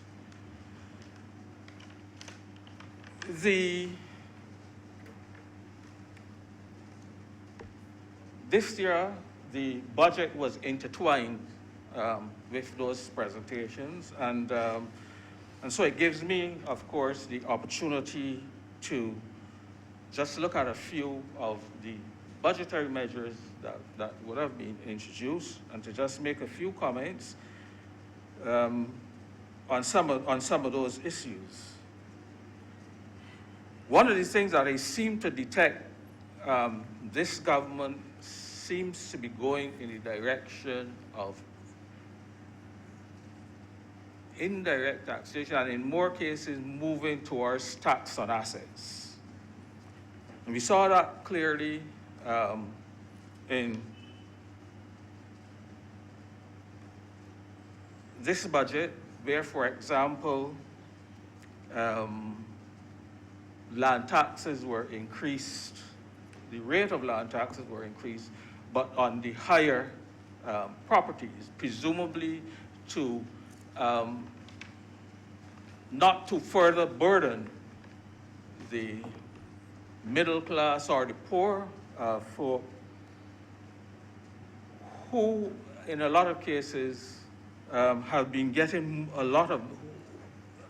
having to negotiate a lot of these new taxes that we keep hearing about, the tax on fuel, the tax on water, etc., etc. So I have no difficulty in the government wanting to place a heavier burden on those who are in a position to contribute or to make a bigger contribution. One thing though, Mr. Deputy President, we have a lot of people, a lot of pensioners, for example, in Barbados, who would have been in the civil service, for example, who may have been in private practice, who would have seen over time their pensions being eroded. But the problem is that they may have had in their better days a property of a certain size. And in a lot of cases, what we are finding is that a lot of these people are, while they may have assets, such as a property, one or two properties, their income, they have difficulties with income. What we sometimes refer to as being, Mr. President, asset rich and cash poor. So, you know, you have properties, you have a house and land that you're living in of a certain size. You may have had purchased another property for your children, but you don't have the level of income to be able to service or to pay the land taxes and so on, which will now become due. And I'm hoping that what doesn't happen is that you begin to find a greater default in terms of payments of land taxes, of property taxes, and so on.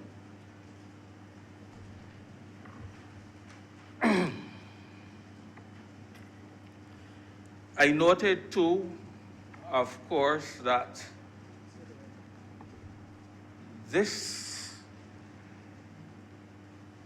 we remember that at the end of last year, we debated in this very Senate those bills which were designed, the tax bill in particular, designed to reduce the corporate tax rate, Mr. Deputy President, to 5% on the corporation tax.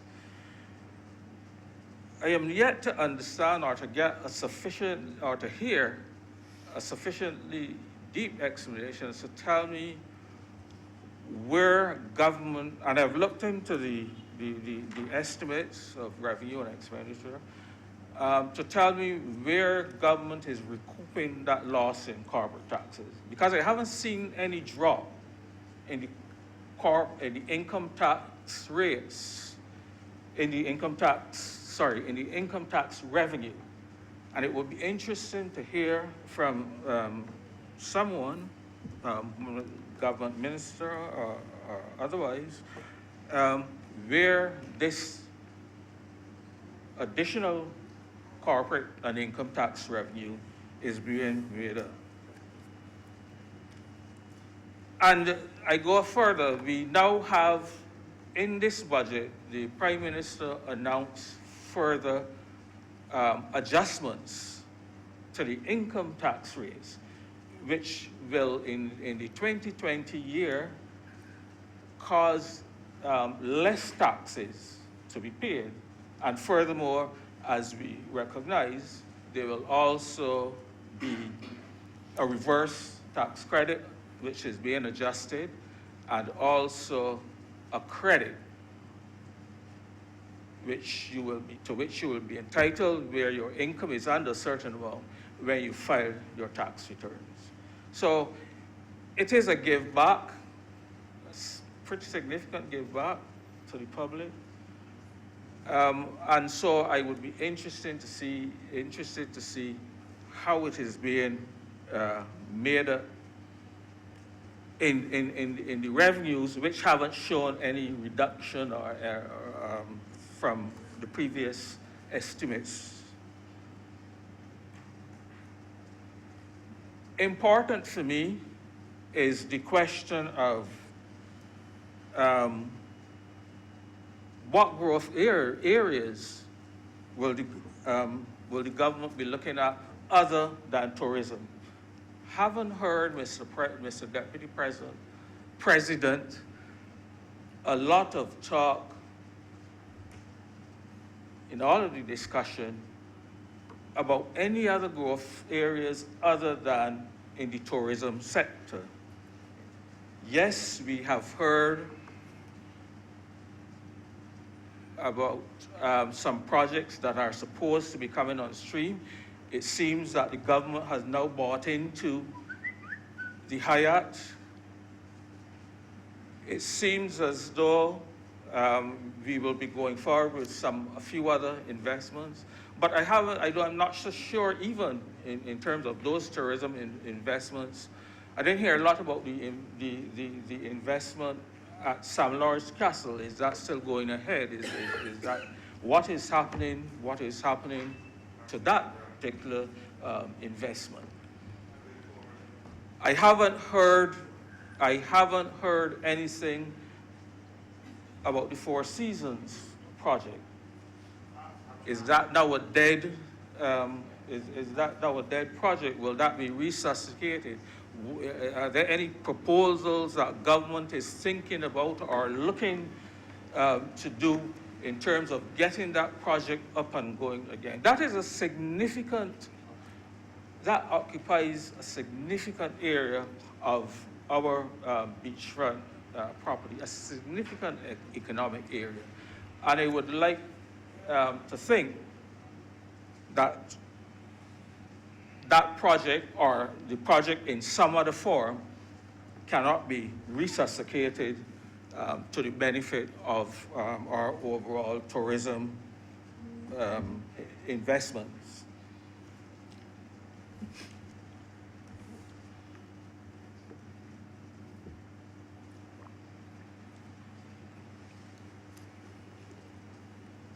Mr. Deputy President, in terms of taxes and the adjustments, we are aware that in the budget, we have withholding taxes on interest has been increased to 15%. Presumably, this is to compensate for the loss in the withholding tax on management fees paid to foreign companies, which is now being removed completely. I believe that it would have actually been one of the requirements under the OECD, required by OECD in order to avoid blacklisting. But in either case, Mr. President, I am of the firm view that we are really beginning to see the end of international business in Barbados. The thing is that all of this issue about blacklisting really has to do with the fact that the countries of the OECD, that the OECD countries, the first world countries, those developed countries that form, that are the big players in the OECD, see international business as actually taking taxation away from their countries. And they are not going to rest, I certainly believe, until the whole question of giving what they see as not necessarily no preferential tax rate, but lower tax rates is completely removed, and that the corporate tax rates in countries such as ours are adjusted more in line with those countries. I think that is what it is. So I'm not surprised. I therefore was not surprised when we had issues with the EU blacklisting. I would not be surprised if the goalpost is not moved again in a few years' time by the OECD in order to force countries like ours to get on their side, and that their policy vis-a-vis taxation is enforced, cause us to have to enforce effectively what are their policies on taxation here.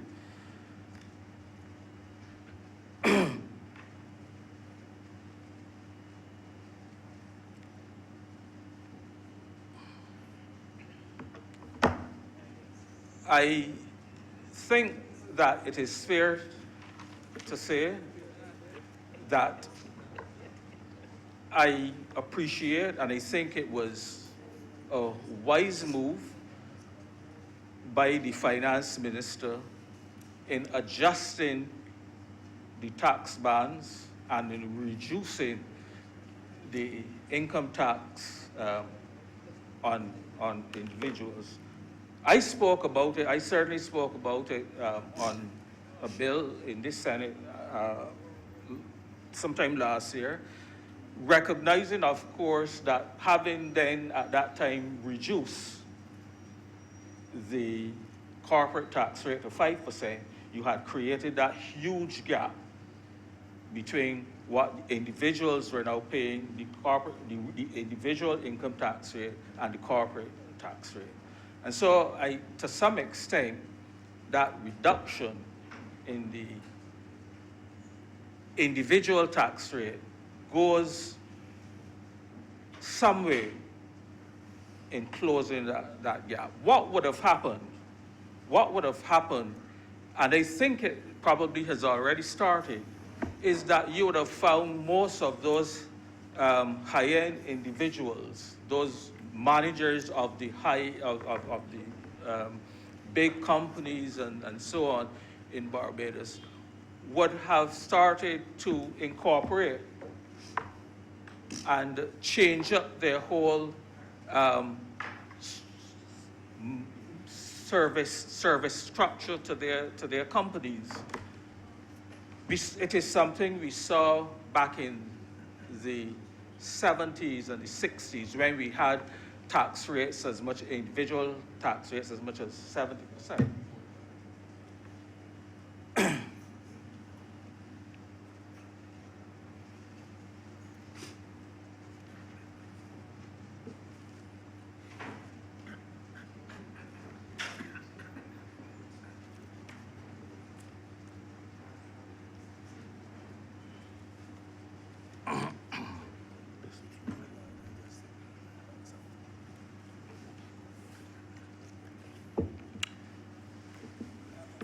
And so I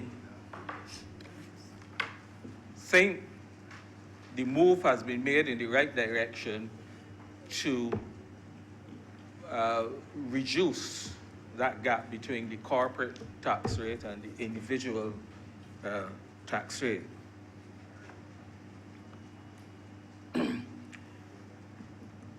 Great mention was made, of course, as on tourism, and we heard of the investment projects which are being contemplated.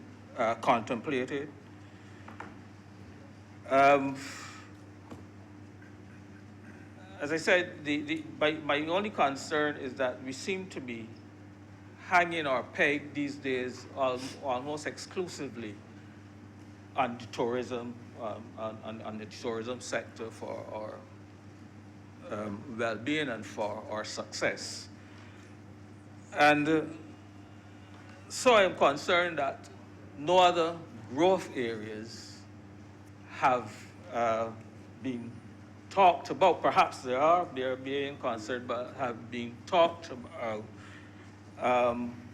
to keep this economy at that level should there be any fallout at any time from the tourism earnings. We have a situation in the region right now in Venezuela, for example, which is now in a very unstable state. And we know that globally, the Caribbean and Latin America is all lumped into, they're all lumped in to the same bracket. And that when something happens in one territory in this region, it affects all of us. If you have issues with water or sewage or whatever in one country, if we have disturbances, whatever, it affects the rest of the countries in the region. And therefore, it is important to be able to see as we go forward, to see now that we have seen some level of stabilization in the economy, that we start to speak to look at and discuss other areas for broadening the revenue base of the country. I haven't heard one word in the entire budget about agriculture, for example, Mr. President.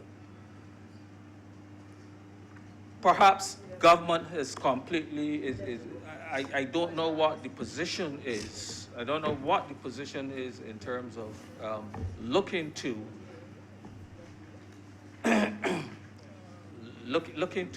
agriculture, or looking to develop or expand our agricultural sector. But I certainly haven't had any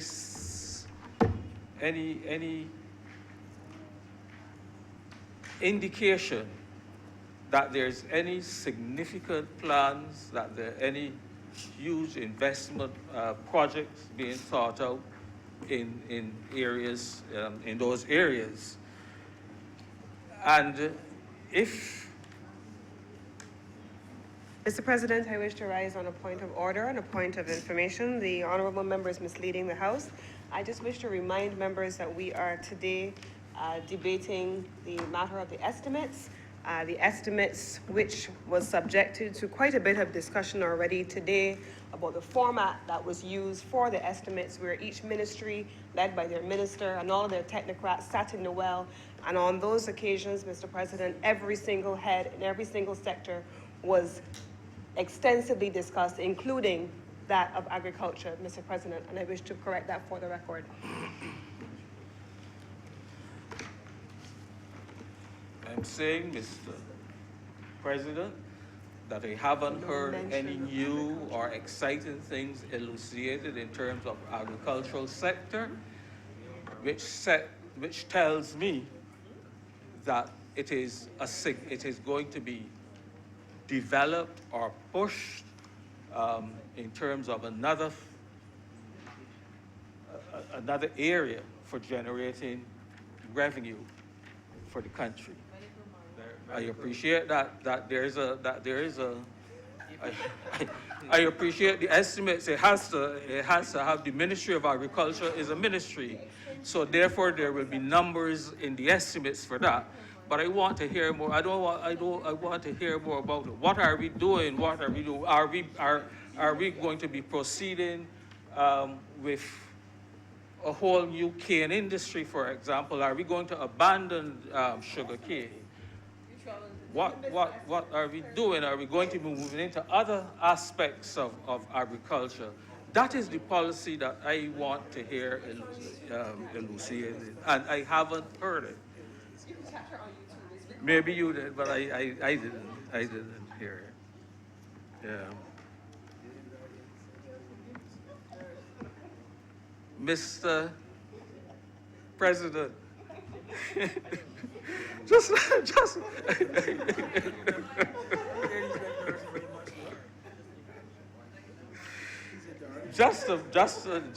just to wrap up the area I was speaking on in terms of tourism and the tourism investments. I believe I will hear Senator Grant speak on this, but I would like to hear things in terms of tourism as to, for example, what is being done to try to increase the spend from the cruise ship passengers. I'm hearing about some improvements at the airport, but I would like to hear a little more about what these improvements are. For example, are we going to be including jet bridges in these new developments at the airport?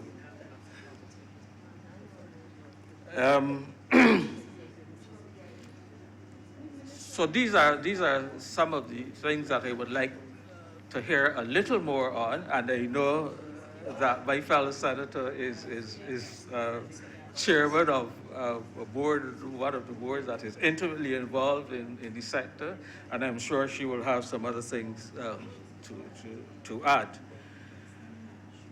Mr. President, in terms of energy and water resources, again, I am looking for, go forward, how we are looking to restructure these ministries, how we are looking to restructure so that we have, going forward, more efficient systems in place. We have heard a lot about the Barbados Water Authority, and we know that one of the huge problems of the Water Authority is the cost of bringing the water up from the wells, and that is because of the huge energy costs. So I am pleased to see that only recently, I believe within the last week, that there was some move towards introduction of PV systems to generate the energy for pumping water at those stations. And that is certainly a move in the right direction. I think we now have to be, and it can't be just at one or two, but I would envisage that as we move forward, that we would look to see that not only at the pumping stations, but at the headquartered buildings, for example, where they must be incurring a huge cost in terms of air conditioning to cool that huge building, that we will be seeing the entire company, the entire corporation move towards that energy production, that system of producing energy rather than relying on the fossil fuels as we have been for all the years. And it must also be implemented at the sewage plants as well, so that by going that route, we can reduce the overall cost of producing our water. But I want to go further, Mr. President. now I am on the subject of water resources to talk about how we move forward on water resources. Is it time that, for example, we start to think about utilization of recycled water? Is it time that we consider, for example,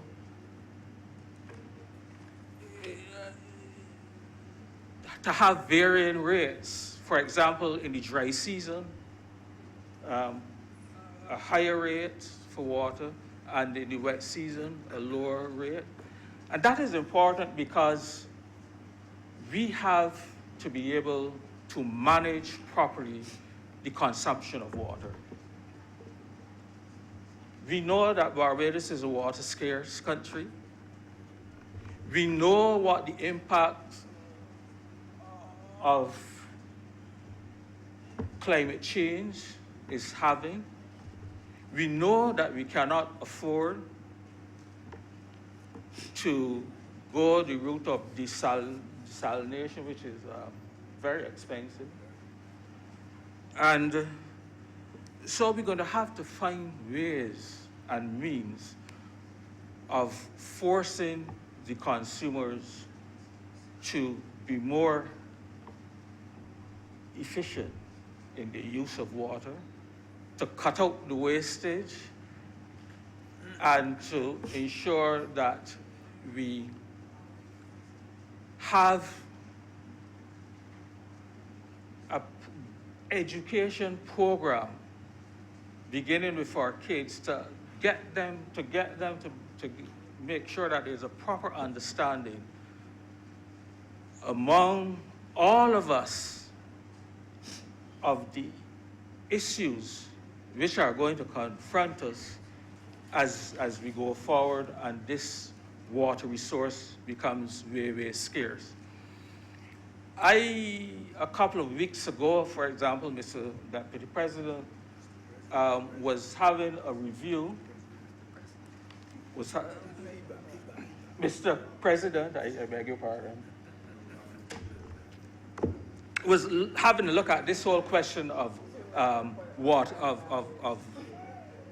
scarce countries and the impact of climate change. And there was some very interesting story coming out of South Africa, for example, where in South Africa now you have to, for example, the water that you bathe with, you then use to flush your toilets. You know, you don't no longer use these cisterns where you fill them up with water to flush your toilet. When you're going to flush, you put in a pint of water, or a liter, or whatever, and that is how that is the scarcity that has confronted that country. In fact, it was just last year when we were told that they were running out of water. And I think that with all of the tourism developments and all of the other developments which we are envisaging, that we have to be serious, very serious about water conservation. And so I wait to hear what plans the government would have as we go forward on this issue of water conservation. While I'm on the question of the Ministry of Energy and Water Resources, I haven't been hearing a lot, perhaps I missed it, but we of course know the situation with the oil refinery in Trinidad, which supplied us with our fuel, our fuel. And we, in turn, this is when I say we, this is the Barbados National Oil Company, sent the oil which we mined down to that company for refinement. So I just would like to know what is happening now. Has government sourced new suppliers, who the new suppliers are, what will be the arrangements for these new supplies of oil, and what will happen now, where will we be, how will the oil which BNOCL is mining, where is that going to be refined? Because it was used, it was used as an offset. We sent our oil down to Trinidad, and they refined our oil, and that was offset against the fuel which we then imported. So not sure what the arrangements just now are or will going to be when there's a final shutdown of the Trinidad refinery.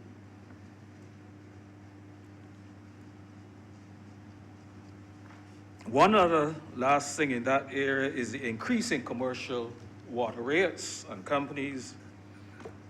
And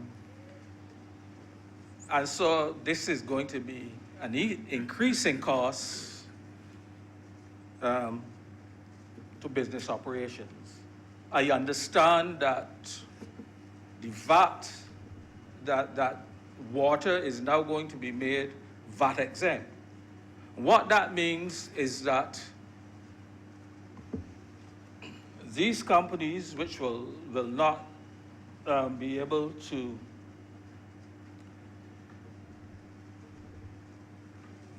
recover the VAT costs, is going to be classified as exempt, which rather than zero rated, which means the VAT costs will not on the water will not be able to be recovered because it will now be an exempt item. And so that's going to have an impact on the overall operating costs of companies. Invariably, it's going to be passed on to the customers, and therefore, I would expect to see some level of some increase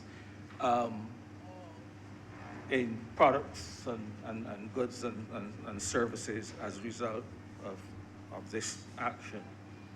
May not be as big may not be overly big, but the point is, in terms of operating costs, there's going to be that impact.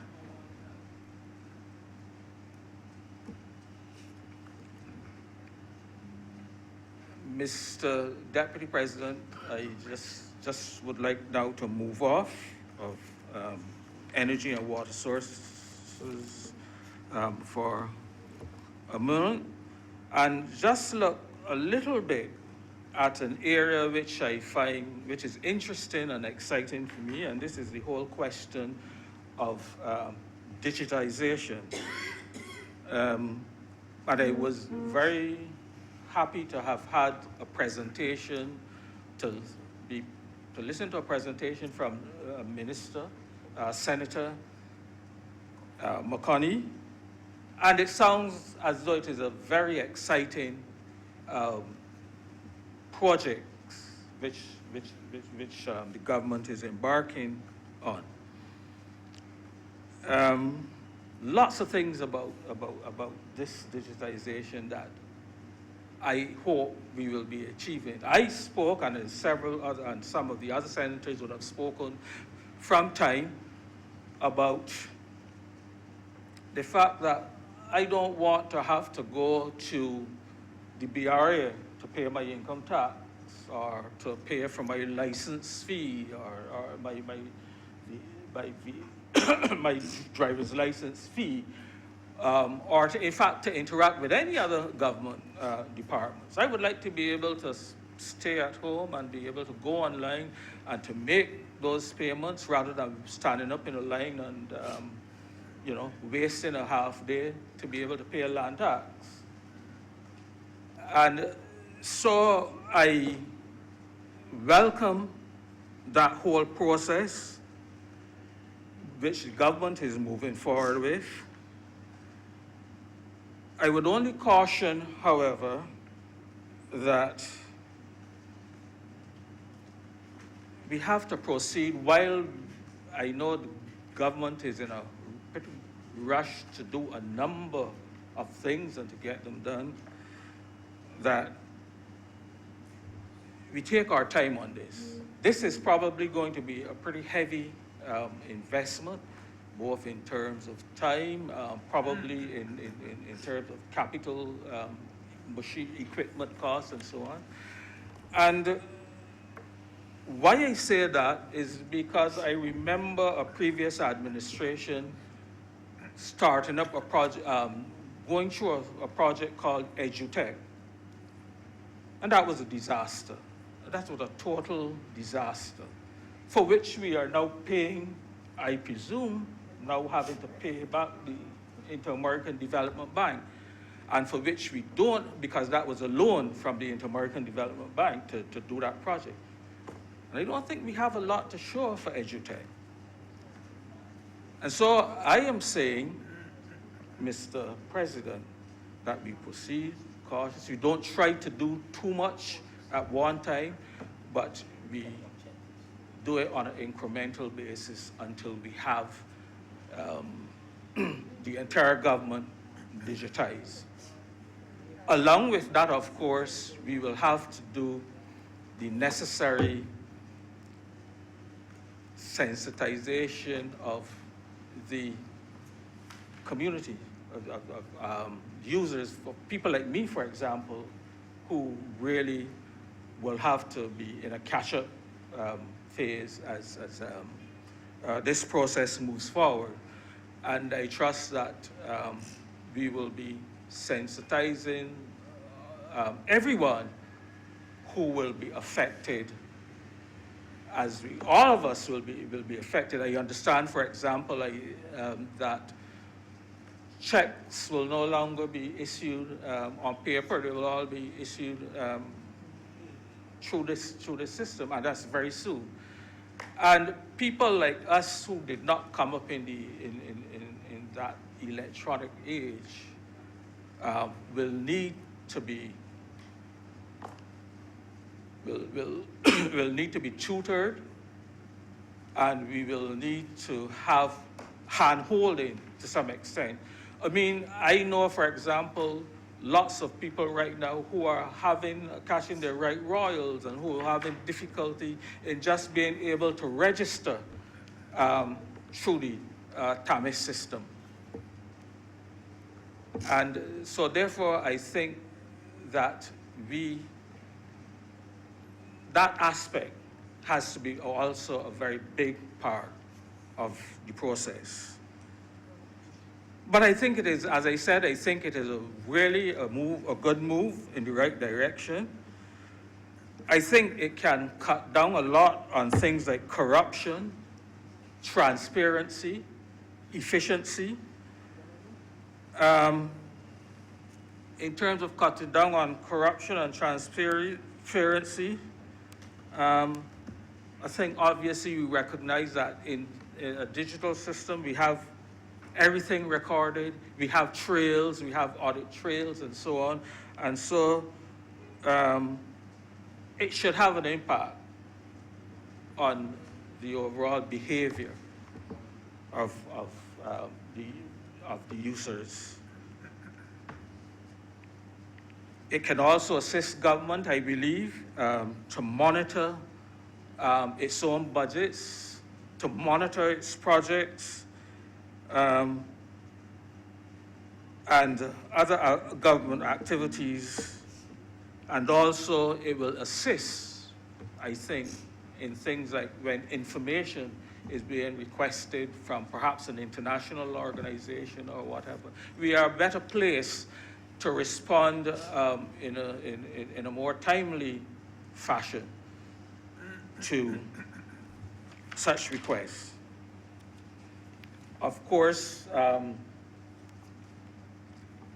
Senator McConney will know better than I do the need for security, tight security in such systems. We know and we hear about things about cyber attacks.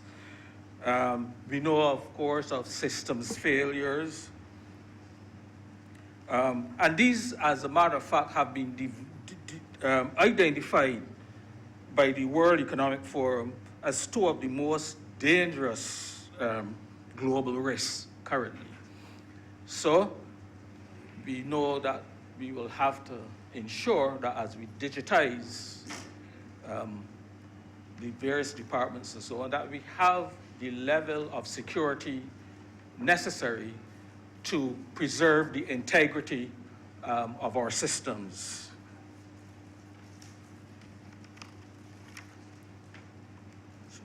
Just moving away from digitization then,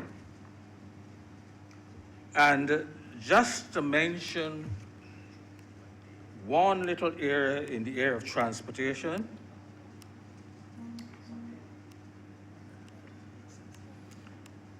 I have no difficulty with an increase in bus fares. It is warranted. Even at $3.50, I'm sure that there's still a heavy subsidy which the government has got to place at the disposal of the Transport Board. But you cannot ask commuters to pay $3.50 and still continue with the level of indifferent, bad service which they currently receive.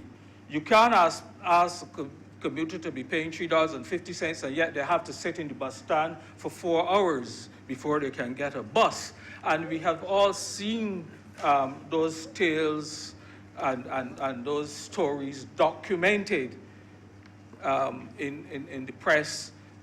We hear them on broadcasts where commuters are really, really disadvantaged because of the bad, inefficient systems. Now, it may be that this is a chicken and egg situation. They can't do better because they don't have the resources. And so we would hope that now, having put more revenue at the disposal of the Transport Board by increasing the bus fares, that we will see substantial improvements in the operations and efficiency of the system. Just one little thing. I heard it. I know that the Prime Minister has made it quite clear that discounts will be available for persons who have to do, number of trips on volume. My only problem is that we are talking about a certain class of our society who you are saying, look, I will give you a discount. For example, you get a maximum discount of $50. No, sorry, a maximum discount. I can't remember the number right now. But you will get that maximum discount, I believe it's $20, if you buy a 28-trip ticket costing $84. And my difficulty is that when you have that class of person who is working for $300 a week, they can't afford to put that $84 up front to benefit from that discount. So that you may very well find that even it defeats the whole purpose. The question of the discount will defeat the whole purpose for which it is being set up in the first place.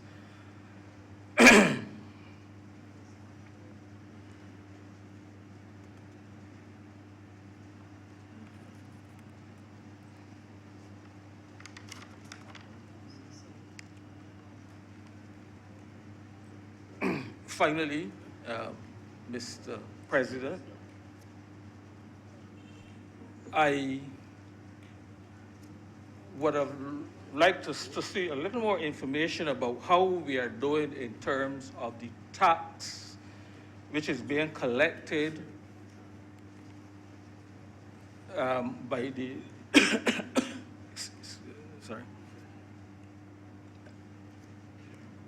which is being collected to support the Sanitation Service Authority and the Barbados Water Authority in terms of improving the sewage system. Is it being collected as efficiently as we had anticipated? Is there a bigger default in terms of payments? How is it affecting the Barbados Water Authority's operations in the first place? Because there was some question at one stage as to the fact that if, for example, a consumer goes into the water authority and pays part of the bill because they can't afford to pay the full bill, then the water authority still in turn has to pay over the full amount of the VAT.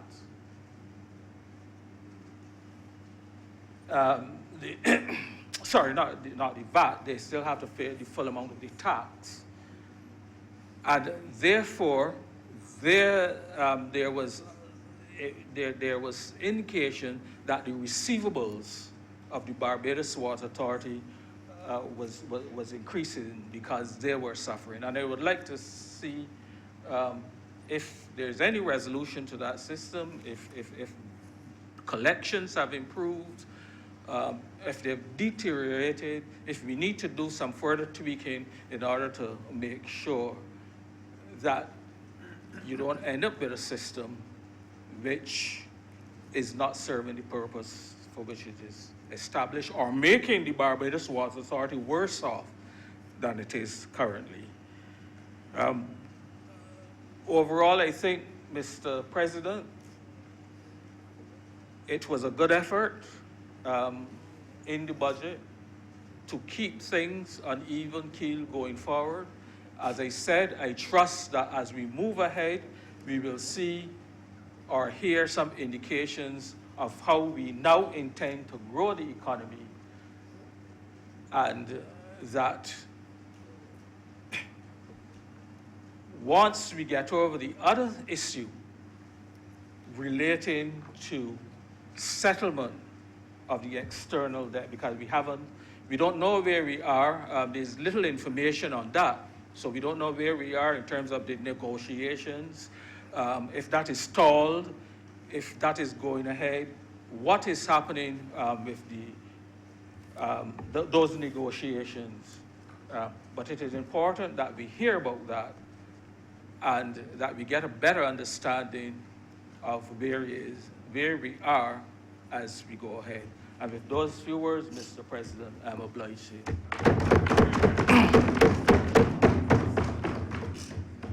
Mr. President, I better this sitting be suspended for 15 minutes to resume at 5 p.m. Thank you.